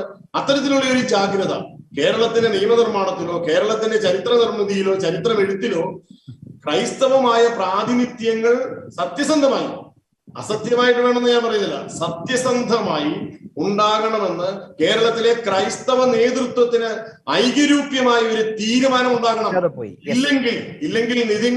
ഇല്ലെങ്കിൽ വരുന്ന തലമുറയിൽ പുതിയ കുട്ടികൾ വായിച്ചറിയുന്ന ചരിത്രത്തിൽ ക്രിസ്തീയമായ സംഭാവനകൾ ഒന്നും ഉണ്ടാവില്ല. വിനിൽ പോൾ പറഞ്ഞതുപോലെ ചാൾസ് മീഡർ, പിന്നെ ലണ്ടൻ മിഷൻ സൊസൈറ്റിയോ അല്ലെങ്കിൽ ചർച്ച് മിഷൻ സൊസൈറ്റിയോ കത്തോലിക്ക സഭയോ ഏത് മിഷണറിമാരുമായിക്കൊള്ളട്ടെ, ഈ കേരളത്തിന്റെ പൊതുസമൂഹത്തെ രൂപീകരിക്കുന്നതിൽ മിഷണറിമാർ നിർവഹിച്ചിട്ടുള്ള നിർണായകമായ പങ്ക് കത്തോലിക്ക സഭയും ക്രൈസ്തവ സമൂഹവും ചാവറേച്ചന്റെ നേതൃത്വത്തിൽ ഈ ഒരു പുതിയ കാലത്തിലേക്ക് കൊണ്ടുവന്ന വിദ്യാഭ്യാസ പരിഷ്കാരം, ചാവറേച്ചന്റെ തന്നെ പിൻഗാമികളായ പാമ്പാറേച്ചൻ പറഞ്ഞ പോലെ CMI സഭയും CMC സഭയും മറ്റ് ക്രൈസ്തവ വിവിധ രൂപതകളിലെ വിദ്യാഭ്യാസ സ്ഥാപനങ്ങളും ഒക്കെ നാനാജാതി മതസ്ഥരായ മക്കൾക്ക് തുല്യമായ വിദ്യാഭ്യാസം നൽകി, തുല്യ നീതി നൽകി, അവസരങ്ങൾ നൽകി ഇവിടെ നേതൃത്വ പരിശീലനത്തിലേക്ക് കൊണ്ടുവന്ന് പൊതുസമൂഹത്തെ നയിക്കുവാൻ പ്രാപ്തരായിട്ടുള്ള നല്ല പൗരബോധമുള്ള തലമുറയെ വാർത്തെടുത്തപ്പോൾ അതിൽ ക്രൈസ്തവമായ പ്രാതിനിധ്യവും പങ്കാളിത്തവും തൂത്തുകളഞ്ഞിട്ട് ഇത് കിട്ടിയവര് തന്നെ നൽകിയവരെ തമസ്കരിക്കുന്നുണ്ടെങ്കിൽ തമസ്കരിക്കരുത് എന്ന് ഒരുമിച്ച് നിന്ന് പറയാനുള്ള ആർജവം ക്രൈസ്തവ നേതൃത്വത്തിന് ഇല്ലാതെ പോയത് കൊണ്ടാണ് എന്ന് പറയാൻ കൂടി ഈ അവസരം ഞാൻ ഉപയോഗിക്കുകയാണ്. അതാണ് ഇനി ഉണ്ടാകേണ്ടത് എന്നുള്ളത് കൊണ്ടാണ് ഞാൻ ഇങ്ങനെ സൂചിപ്പിക്കുന്നത്. ഇനി അത് ഉണ്ടായില്ലെങ്കിൽ ഇവിടെ ക്രൈസ്തവമായ ഒരു പ്രാതിനിധ്യം ചരിത്രതാളുകളിൽ ഉണ്ടാകില്ല. അതുകൊണ്ട് അങ്ങനെ ചെയ്യാത്തതിന്റെ പേരിൽ ക്രൈസ്തവരെ തമസ്കരിക്കുന്നത് നീതിയാണെന്ന് ഞാൻ പറയുന്നില്ല. അതൊരിക്കലും അത് തെറ്റ് തന്നെ. ആ തെറ്റ് ചൂണ്ടിക്കാണിക്കുമ്പോൾ തന്നെ ഇത്തരത്തിൽ മറ്റ് ആൾക്കാർക്ക് ഇവിടെ പ്രാതിനിധ്യം ലഭിക്കുന്നതിന് ആ സമുദായത്തിലെ ആൾക്കാർ സംഘടിതമായി നടത്തുന്ന പരിശ്രമം ക്രൈസ്തവ സമൂഹം ക്രൈസ്തവ പ്രതിനിധികൾക്ക് ലഭിക്കുന്നതിന് വേണ്ടി നടത്തുന്നില്ല എന്നതാണ് ഇതിന്റെ കാരണം എന്നാണ് എനിക്ക് പറയാനുള്ളത്. ഇപ്പോൾ തീർച്ചയായിട്ടും അങ്ങേക്ക് സമയമുണ്ട്, അങ്ങേക്ക് ഒത്തിരി ചോദ്യങ്ങൾക്ക് മറുപടി പറയേണ്ട ആവശ്യവും ഉണ്ടാവും ഞാൻ കരുതുന്നു. വിനിൽ പോൾ, ചർച്ചയുടെ നമ്മൾ ഈ അടുത്ത ഘട്ടത്തിലേക്ക് വരുമ്പോൾ തീർച്ചയായിട്ടും ഇവിടെ ഫാദർ ജെയിംസ് പറഞ്ഞ പോലുള്ള പല ചരിത്ര രേഖകളും അദ്ദേഹം ഇവിടെ സൂചിപ്പിക്കുകയുണ്ടായി. ശ്രീധരമേനോൻ ഉൾപ്പെടെയുള്ള ആളുകൾ അദ്ദേഹം കോട്ട് ചെയ്യപ്പെടുകയുണ്ടായി. അപ്പോൾ ഇങ്ങനെ ചാവറയച്ചന്റെ സംഭാവനകൾ നമുക്ക് സമൂഹത്തിന്റെ മുമ്പിൽ തെറ്റിദ്ധാരണകൾക്ക് കാരണമാകുന്നത് കൃത്യമായി അത് കോട്ട് ചെയ്യപ്പെടാത്തത് കൊണ്ടാണോ, കൃത്യമായി ഡോക്യുമെന്റ് ചെയ്യപ്പെടാത്തതാണോ, അതോ ഡോക്യുമെന്റിൽ കൃത്യമായ ആധികാരികതയുടെ പ്രശ്നമായതുകൊണ്ടാണ്? എന്തുകൊണ്ടായിരിക്കും അത്തരത്തിലുള്ള സംശയങ്ങളിലേക്ക് കാര്യങ്ങൾ പോകുന്നത്? ഓക്കെ, ഇവിടെ ഒരു പ്രധാന പ്രശ്നം ഞാൻ ആദ്യം പറഞ്ഞ പോലെ തന്നെ ഖണ്ഡിക്കുക എന്നുള്ളൊരു വാദത്തിലല്ല.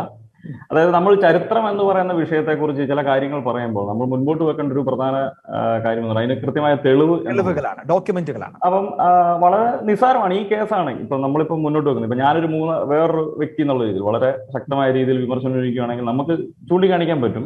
ഇങ്ങനെ ഒരു ആർക്കൈവ്സിൽ ഒരു ഡേറ്റ അല്ലെങ്കിൽ ചാവറയച്ചന്റെ ഡയറിയിൽ ഇന്നത് പരാമർശിച്ചിട്ടുണ്ട്, അല്ലെങ്കിൽ ഇപ്പൊ ഉദാഹരണം പറഞ്ഞു കഴിഞ്ഞാൽ നമുക്ക് എഴുത്തുകൾ, അല്ലെങ്കിൽ ഇപ്പൊ നമുക്ക് വളരെ കൃത്യമായ ഉദാഹരണമായിട്ട് പറഞ്ഞു കഴിഞ്ഞാൽ ഇപ്പം പാലക്കുന്നേൽ വെല്ലിച്ചന്റെ നാളാഗമം എന്ന് പറഞ്ഞൊരു വർക്ക് അദ്ദേഹത്തിന്റെ ഡയറി കുറിപ്പാണ്. അത് അവൈലബിൾ ആണ്, വരാപ്പുഴയിലുണ്ട്. അതോടൊപ്പം തന്നെ അത് 1972 പബ്ലിഷ് ചെയ്യുന്നുണ്ട്. പിന്നീട് 2004-ലും 2014-ലും ഒക്കെ ആയിട്ട് അത് പ്രസിദ്ധീകരിച്ചിട്ടുണ്ട്. ഡയറി കേരളത്തിന്റെ ചരിത്രത്തെ സംബന്ധിച്ച് വലിയ വിവരങ്ങൾ നൽകുന്ന ഒരു ഡയറി കുറിപ്പാണ് പാലക്കുന്നേൽ അച്ഛന്റെ ഡയറി കുറിപ്പ്, മത്തായി മറിയം അച്ഛൻ.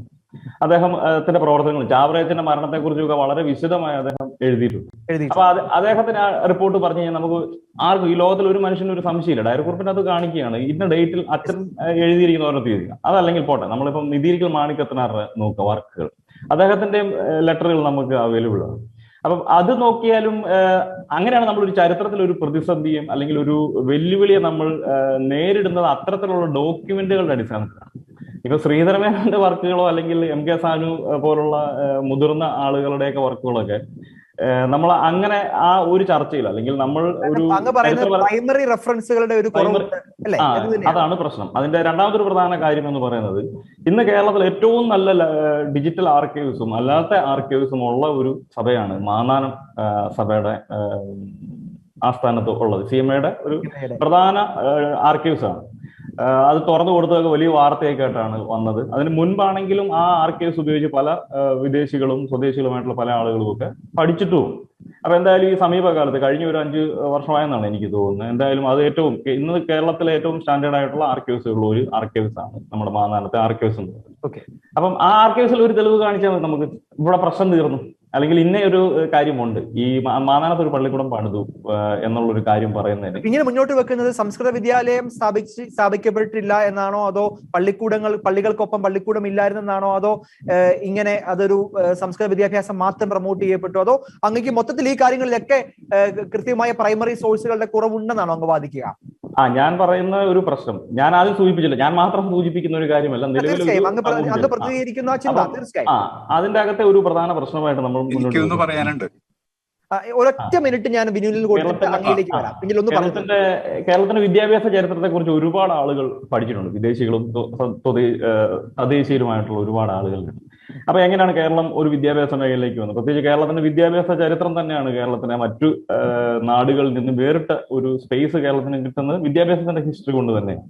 അപ്പൊ അതിനെ ഫോക്കസ് ചെയ്യുന്ന നിരവധി ഗവേഷണങ്ങൾ വിദേശത്തെ ഏറ്റവും ഉന്നത സർവകലാശാലയിൽ നിന്നും അതുപോലെ കേരളത്തിലും ഇന്ത്യയിലുമുള്ള വിവിധ സർവകലാശാലയിൽ നിന്നുള്ള ആളുകൾ പഠിച്ചിട്ടുണ്ട്. പ്രത്യേകിച്ച് ലോവർ കാസ്റ്റിന്റെ വിദ്യാഭ്യാസത്തെ കുറിച്ച് പഠിക്കുന്നു, മറ്റ് വിദ്യാഭ്യാസ മൂവ്മെന്റുകളെ കുറിച്ചും എല്ലാം പഠിക്കപ്പെടുന്നു. അപ്പൊ ഇവര് ഉപയോഗിക്കുന്നതാണ് തെളിവുകൾ എന്ന രീതിയിൽ നമ്മൾ പറയുന്നത്. അപ്പം അത് ഉപയോഗിക്കുന്നത് ആർക്കൈവ്സിൽ നിന്ന് ലഭിക്കുന്ന രേഖകൾ അല്ലെങ്കിൽ പഴയ പുരോഹിതരുടെ ലെറ്ററുകൾ. ഇപ്പം ഉദാഹരണത്തിന് തിരുവിതാംകൂറിൽ ആദ്യമായിട്ട് പ്രവർത്തിക്കാൻ വന്ന CMS മിഷണറിയാണ് തോമസ് നോട്ടൻ എന്ന് പറഞ്ഞ മിഷണറി. അദ്ദേഹത്തിന്റെ ഈ തിരുവിതാംകൂറിൽ വന്ന ദിവസം മുതൽ അദ്ദേഹം പോയ ദിവസം വരെ എഴുതിയ മാനുസ്ക്രിപ്റ്റ് നമുക്ക് അവൈലബിൾ ആണ്. അത് ഇതേ രീതിയിൽ തന്നെയാണ് ബാക്കി എല്ലാവരുടെയും വരുന്നത്. അപ്പം ഇതിന് മുൻപ് വരുന്നത് ഇപ്പൊ നമുക്ക് തന്നെ അറിയാം, ഇപ്പൊ പല പ്രഗത്ഭ പണ്ഡിതരായിട്ടുള്ള ആളുകൾ പോർച്ചുഗീസ് പീരീഡിനെ കുറിച്ച് പഠനം നടത്തുന്ന ഒത്തിരി ആളുകൾ. ഇപ്പൊ ഉദാഹരണത്തിന് ഇപ്പൊ ഡൽഹി ജവഹർലാൽ നെഹ്റു യൂണിവേഴ്സിറ്റിയിലെ നിന്ന് സമീപകാലത്ത് നാട്ടിലേക്ക് വന്ന നമ്മുടെ ഒരു പുരോഹിതനായിട്ടുള്ള പയസ് മലയക്കണ്ടത്തിൽ അച്ഛന്റെ വർക്കുകൾ എത്തുന്നു. അപ്പൊ ഇവരൊക്കെ വർക്ക് ചെയ്തിരിക്കുന്ന അതിനേക്കാൾ നൂറ്റാണ്ട് പുറകിലുള്ള ഡോക്യുമെന്റ് ഉപയോഗിച്ചാണ് നമ്മൾ മനസ്സിലാക്കുന്നത്. അതായത് 16, 17, 18 നൂറ്റാണ്ടുകളിലെ ഡോക്യുമെന്റുകൾ ഉപയോഗിച്ചിട്ടാണ് അത്തരം പഠനങ്ങൾ നടന്നിരിക്കുന്നത്. അപ്പൊ നമ്മുടെ മുൻപിൽ ഒരു 150-200 വർഷത്തെ ഒരു ഡോക്യുമെന്റ് ആണ് നമുക്ക് മുൻപോട്ട് വെക്കാൻ സാധിക്കുന്നത് എന്നുള്ളതാണ് ഒരു പ്രതിസന്ധി നമ്മൾ നിൽക്കുന്നത്. അപ്പൊ ഇവിടുത്തെ ഒരു കുഴപ്പം എന്ന് പറയുന്നത് വിദ്യാഭ്യാസത്തിന്റെ തന്നെ ചരിത്രം നമ്മൾ നോക്കുമ്പോൾ സംസ്കൃത വിദ്യാഭ്യാസത്തിന്റെയോ അല്ലെങ്കിൽ ഉച്ചക്കഞ്ഞിയുടെ കാര്യമൊക്കെ നമ്മൾ പരിശോധിച്ച് കഴിഞ്ഞാൽ അതും പ്രശ്നങ്ങളിലേക്കാണ് നമ്മൾ ചെന്നെത്തുന്നത്. കാര്യം ബാസൽ മിഷന്റെ അല്ലെങ്കിൽ മറ്റ് പല മിഷണറി മൂവ്മെന്റുകളുടെയും അങ്ങനത്തെ ചില സ്കൂളുകളിൽ നമ്മൾ ഇത്തരത്തിലുള്ള ഒരു ഉച്ചക്കഞ്ഞി സിസ്റ്റം കാണുന്നുണ്ട്. അതിനുശേഷം ഉദാഹരണത്തിന് ഇപ്പോൾ ചാൾസ് മീഡ് എന്ന് പറഞ്ഞൊരു മിഷണറി ഉണ്ട്. അദ്ദേഹം ഒരു പറയ സ്ത്രീയെ വിവാഹം കഴിച്ചതിന് പേരിൽ അദ്ദേഹത്തെ മിഷനിൽ നിന്ന് ഔട്ടാക്കിയാണ്. അപ്പൊ അദ്ദേഹം പിന്നീട് തിരുവനന്തപുരം ഭാഗത്തേക്ക് ഒരു സർക്കാരിന്റെ ഒരു ഉയർന്ന ഉദ്യോഗസ്ഥനൊക്കെ ആയിട്ട് അദ്ദേഹം ജോലി ചെയ്തു. അദ്ദേഹം ഒരു സ്കൂള് തിരുവനന്തപുരത്ത് അദ്ദേഹം സ്ഥാപിക്കുന്നുണ്ട്, പുലയ ചാരിറ്റി സ്കൂൾ. അപ്പൊ ആ സ്കൂളിൽ ഉച്ചക്കഞ്ഞി കൊടുക്കുന്ന സർക്കാരാണ്. ഔദ്യോഗികമായിട്ട് നമുക്ക് നിരവധി രേഖകളുണ്ട്, സർക്കാരിന്റെ പക്ഷത്തു നിന്നുള്ള തെളിവുകളുണ്ട്, മറ്റു പല സോഴ്സുകളിൽ നിന്നും നമുക്ക് ആ ഒരു ഉച്ചക്കഞ്ഞിക്ക് സർക്കാർ പൈസ കൊടുക്കുന്നതിനെ കുറിച്ചുള്ള തെളിവുകൾ നമുക്ക് അവൈലബിൾ ആണ്. അപ്പൊ ഇത്തരത്തിലുള്ള ഒരു ചരിത്രത്തിന്റെ ഒരു അതായത് നമ്മളൊരു കാര്യം പറയുമ്പോൾ ചരിത്രത്തിൽ ഫിറ്റ് ആവുമല്ലോ, നിരന്തരമായി നടന്നുകൊണ്ടിരിക്കുന്ന ഒരു പ്രശ്നങ്ങളിൽ ഫിറ്റ് ആയിരിക്കുമ്പോഴാണ് അങ്ങനെയിലേക്ക് വരും. അതായത് ഫാദർ, ഇവിടെ വളരെ പ്രധാനപ്പെട്ട ഒരു ആർഗ്യുമെന്റ് ആണ്, കൃത്യമായ പ്രൈമറി സോഴ്സിന്റെ അഭാവം ഉണ്ടോ ഈ വിഷയത്തിൽ? ഇത് ചാവറപ്പിതാവിന്റെ ഏറ്റവും വലിയ സംഭാവന എന്ന് പറയുന്നത് ചരിത്രം തന്നെയാണ്. ചാവറപ്പിതാവ് 1829 തൊട്ട് 1870 വരെ നാളാഗമം എഴുതിയിരുന്ന ക്രോണിക്കിൾ. അപ്പൊ ശ്രീധരമേനോൻ തന്നെ പറയുന്നുണ്ട്, ചാവറപ്പിതാവിന്റെ ഏറ്റവും വലിയ ഹിസ്റ്റോറിക്കൽ കൺട്രിബ്യൂഷൻ അദ്ദേഹത്തിന്റെ ക്രോണിക്കിളാണ്, നാളാഗമമാണ്. പബ്ലിക്കലി അവൈലബിൾ ആണ് അല്ലെ? അതെ, പബ്ലിക്കലി മലയാളത്തിൽ. ഇനി മാന്നാനത്ത് പോയാല് ചാവറപ്പിതാവിന്റെ ഒറിജിനൽ സാധനം കാണാം. അതിനകത്ത് 1846 വാര്യസാറിനെ വെക്കുന്ന ഉൾപ്പെടെ എല്ലാം അതിനകത്തുണ്ട്. വേറെ ആരും നോക്കേണ്ട കാര്യമില്ല. അതിന് നിധീരിക്ക മാണിക്കത്തനാർ പിന്നെ ജനിച്ചാണ്, ചാവറപ്പിതാവിന് ശേഷമുള്ള ആളാണ്. അപ്പോൾ 46 പിന്നെ പാലാക്കുന്നേൽ അച്ഛനും ഇതിന്റെ രംഗത്തില്ല. അപ്പോൾ ചെയ്ത ആള് തന്നെ എഴുതിയത് ഹിസ്റ്റോറിക്കലായിട്ടുണ്ട്. അതൊന്ന്. ഇനിയിപ്പം വിദേശത്തും സ്വദേശത്തുമായിട്ടുള്ള ഒന്ന് പറഞ്ഞു തരുന്നുണ്ട്. അതായത് ഇന്ത്യയിലും വിദേശത്തുമായിട്ടുള്ള ഹിസ്റ്റോറിയൻസിനെ പറ്റി പറയുന്നുണ്ട്, അവരുടെ ചരിത്ര ബന്ധത്തെ പറ്റി പറയുന്നുണ്ട്. ഇന്ന് എനിക്ക് കിട്ടിയ ഒരു വാട്സപ്പ് മെസ്സേജ് പറയാം. റോബിൻ ജെഫ്രി മാന്നാനൻ ആർക്കൈവ്സ് ഉപയോഗിച്ച മനുഷ്യനാണ്, പക്ഷെ അദ്ദേഹം ചാവറപ്പിതാവിനെ പറ്റി ഒന്നും പറയുന്നില്ല. ഇതുപോലത്തെ വിഡ്ഢിത്തം പറഞ്ഞ എന്താ ചെയ്യുന്നത്? ജെഫ്രിയുടെ പുസ്തകം എന്റെ കയ്യിലുണ്ട്. ജെഫ്രി എന്തിനെ പറ്റിയാണ് പഠിച്ചിരിക്കുന്നത്? The decline of Nair dominance. The decline of Nair dominance. അപ്പൊ നായരുടെ ഡോമിനൻസിന്റെ ഡിക്ലൈനെ പറ്റിയാണ് അദ്ദേഹം റിസർച്ച് നടത്തിയിരിക്കുന്നത്. അപ്പൊ മാന്നാൻ ആർക്കൈവ്സ് ഉപയോഗിച്ചിട്ടുണ്ട്. പക്ഷെ അതിനകത്ത് ചാവറപ്പിതാവ് അതിനകത്ത് നായർ ഡിക്ലൈൻസിന് ഒന്നും ചെയ്തില്ല. അതുകൊണ്ട് ചാവറപ്പിതാവിനെ പറ്റി വന്നില്ല. ഓരോരുത്തരും പഠിക്കുന്ന ഫീൽഡ് എന്താണെന്ന് നോക്കണം. അപ്പൊ ചാവറപ്പിതാവ് ചെയ്ത എന്താണെന്ന് അദ്ദേഹം തന്നെ എഴുതി വെച്ചിട്ടുണ്ട്. അദ്ദേഹത്തിന്റെ പിന്നെ ചരിത്രകാരന്മാര് ആ കാലത്തുള്ള ബാക്കിയുള്ളതും ചേർത്ത് പറഞ്ഞിട്ടുണ്ട്. അപ്പൊ അതുകൊണ്ട് മറ്റു ചിലര് അത് പറഞ്ഞിട്ടില്ല. പിന്നെ മാന്നാൻ ആർക്കൈവ്സിൽ നിന്ന് കാണിച്ചു തരാൻ പറഞ്ഞ് നിങ്ങൾ ആര് വേണേലും വന്ന് മാന്നാൻ ആർക്കൈവ്സിൽ പോകാം. എനിക്കിവിടെ, ഞാൻ കോട്ടയത്ത് പുതുപ്പള്ളിയിലാണ് താമസിക്കുന്നത്. ഞാൻ പറഞ്ഞില്ല, ഞാൻ 3 വർഷം ചാവറപ്പിതാവിന്റെ പോസ്റ്റ് ഡേറ്റ് ആയിരുന്ന ആളാണ്. ഇതിനോട് ബന്ധപ്പെട്ട് കംപ്ലീറ്റ് റോമിൽ സബ്മിറ്റ് ചെയ്ത് ഞാൻ കണ്ടതാണ്. മാന്നാൻ ആർക്കൈവ്സിൽ അതുകൊണ്ട്. ചാവറപ്പിതാവിന്റെ ഏറ്റവും വലിയ ഗുണം ഡിജിറ്റലായിട്ടും അദ്ദേഹത്തിന്റെ കൈ എഴുത്ത് പ്രതികളുടെ ഡിജിറ്റൽ സാധനം ആർക്കും വായിച്ചു നോക്കാം. പഴയ മലയാളം ഇച്ചിരി ബുദ്ധിമുട്ടുണ്ടെന്നേ ഉള്ളൂ വായിക്കാൻ. ഇതിനകത്തൊന്നും സംശയിക്കേണ്ട കാര്യമില്ല. അതായത് ഈ ആധികാരിക രേഖകളെല്ലാം അങ്ങയുടെ പക്കലുണ്ട്. മാന്നാന ആർക്കൈവ്സിലുണ്ട്, ഞങ്ങളുടെ CMAയുടെ ജനറലേറ്റ് എറണാകുളത്തെ ആർക്കൈവ്സിലുണ്ട്, റോമിലുണ്ട്. അതിന്റെ എല്ലാം ചാവറപ്പിതാവ് എഴുതിയ collector box of blessed Chavara എന്നും പറഞ്ഞ് 4 വോളിയത്തിൽ പബ്ലിഷ് ചെയ്തുകൊണ്ട് അത് വെബ്സൈറ്റിൽ PDF ആയിട്ട് ഡൗൺലോഡ് ചെയ്തെടുക്കാനുണ്ട്. ശരി, ഇതെല്ലാം നമുക്ക് കിട്ടും, ആർക്കും കിട്ടും. ഞാൻ സമയം ഇനി 2 മിനിറ്റ് മാത്രമാണ് ഈ സമയം ചർച്ച അവസാനിപ്പിക്കുക. ഒരു വാക്ക് പറഞ്ഞോട്ടെ. നിഖിൽ പോൾ പറയുന്ന ചരിത്രത്തെ പറ്റിയുള്ള ഒരു കാര്യം വളരെ ദുരൂഹമാണ്. അതായത് 1805 ജനിച്ച് 1871 മരിച്ച ഒരു വ്യക്തിയാണ് ചാവറയച്ചൻ. അദ്ദേഹം ഒരു മിത്തിക്കൽ കഥാപാത്രമൊന്നുമല്ല. ഡോക്യുമെന്റ് ഇല്ല എന്നുള്ളതിന് ഇപ്പൊ അച്ഛൻ പറഞ്ഞല്ലോ മറുപടി. ഇഷ്ടംപോലെ രേഖകളുണ്ട്, നാളാഗമുണ്ട്, ആധികാരിക രേഖകളുണ്ട്. നിഖിൽ പോളും കൂട്ടരും നടത്തിയ ഗവേഷണം ഏതാണെന്ന് എനിക്ക് മനസ്സിലാവുന്നില്ല. അത് വിടട്ടെ. രണ്ടാമത്തെ കാര്യം, എന്തുകൊണ്ടാണ് നമ്മുടെ പാഠ്യപദ്ധതിയിലെ കമ്മിറ്റികളില് റോയിച്ചൻ പറഞ്ഞ പോലെ എന്തുകൊണ്ട് നമ്മുടെ ആളുകൾ വരുന്നില്ല? അതിന് വേറെ വിശദീകരണമൊന്നും വേണ്ട. ഞാൻ പറഞ്ഞല്ലോ, നമുക്ക് പറയാൻ ആളില്ല, പറഞ്ഞാൽ കേൾക്കാൻ തയ്യാറല്ല. ചർച്ച ചെയ്ത് കഴിഞ്ഞു ശ്രീ ജോസ്. ഞാൻ അങ്ങനെയൊക്കെ ഞാൻ പറഞ്ഞത് ചാവറയച്ചൻ ഒന്നും എഴുതിയിട്ടില്ല എന്നുള്ളത്. ചാവറയച്ചന്റെ ചാവരു എന്ന് പറഞ്ഞ പുസ്തകങ്ങൾ നിരവധി വർക്കുകൾ നമുക്ക് അവൈലബിൾ ആണ്. അദ്ദേഹം എഴുതിയിട്ടുള്ളത് ഡോക്യുമെന്റ്സ് അല്ലേ. പക്ഷെ അതിനകത്ത് നമ്മുടെ പ്രശ്നം എന്ന് പറയുന്നത് ഉച്ചക്കഞ്ഞിയെ കുറിച്ച് പറയുന്നില്ല എന്നതൊക്കെയാണ് പ്രശ്നം അല്ലെ? അതാണ് പ്രശ്നം. രണ്ടാമത്തെ വിഷയം എന്ന് പറയുന്നത് അദ്ദേഹം സ്കൂൾ തുടങ്ങി. അതായത് ഉദാഹരണത്തിന് ഇപ്പൊ പറഞ്ഞു കഴിഞ്ഞാൽ ഒരു ചാവറയച്ചന്റെ പുസ്തകം ബയോഗ്രഫി എഴുതിയിരിക്കുന്ന മറ്റേ വലേറിയൻ അദ്ദേഹത്തിന് മുഴുവൻ പേര് ഞാൻ മറന്നുപോയി. അപ്പം അദ്ദേഹം 50കളിലാണ്. അതെ, അദ്ദേഹത്തിന്റെ വർക്ക്. അപ്പൊ അദ്ദേഹം ഈ സ്കൂളിനെ കുറിച്ച് ഒരു റെഫറൻസ് കൊടുക്കുന്നത് ഒരിക്കലും ചാവറയച്ചന്റെ റൈറ്റിംഗ്സ് അല്ല. അവിടെയാണ് നമ്മൾ ഒരു വിഷയത്തിലേക്ക് പോകുന്നത്. സ്കൂളിന്റെ കാര്യമല്ല, ചാവറയച്ചൻ ഈസ് എ ഹിസ്റ്റോറിക്കൽ ഫിഗർ. അദ്ദേഹത്തിന്റെ ആക്ടിവിറ്റീസ് ആർ ഡോക്യുമെന്റഡ്. അതിനൊന്നും ഒരു തർക്കവും ഇല്ല. നമ്മൾ പറഞ്ഞത് പിന്നെ പറയുന്നത് പിന്നെ അതിന്റെ ഡോക്യുമെന്റ് ഇല്ല, പ്രൈമറി ഡോക്യുമെന്റ് ഇല്ല എന്നൊക്കെ പറയുന്നത് എന്തർത്ഥത്തിലാണെന്നെങ്കിൽ ഡോക്യുമെന്റ് ഇല്ലെന്നുള്ളതല്ല പറയുന്നത്. പ്രസ്തുത സംഭവം വിശദമാക്കുന്ന അദ്ദേഹത്തിന്റെ എഴുത്തുണ്ടോ എന്നുള്ളതാണ് നമ്മുടെ നിസ്സാരമായ ചോദ്യം. അദ്ദേഹത്തിന് എഴുത്തും വായന അറിയാം. നാളാഗമം എന്ന് പറയുന്നത് മനസ്സിലായോ? നാളാഗമം എന്ന് പറയുന്നത് നാളാഗമത്തിൽ ഒരു പേജ് വായിച്ചു കേൾപ്പിക്കണം. ഇതാണ് പറഞ്ഞിരിക്കുന്ന കാര്യം. നോക്കിയിട്ടുണ്ടോ? ഈ അച്ഛൻ കാണിച്ചു തന്ന ആ പുസ്തകത്തിന്റെ കംപ്ലീറ്റ് വായിച്ചിട്ടുണ്ടോ? ചില ഭാഗങ്ങൾ ഞാൻ വായിച്ചിട്ടുണ്ട്.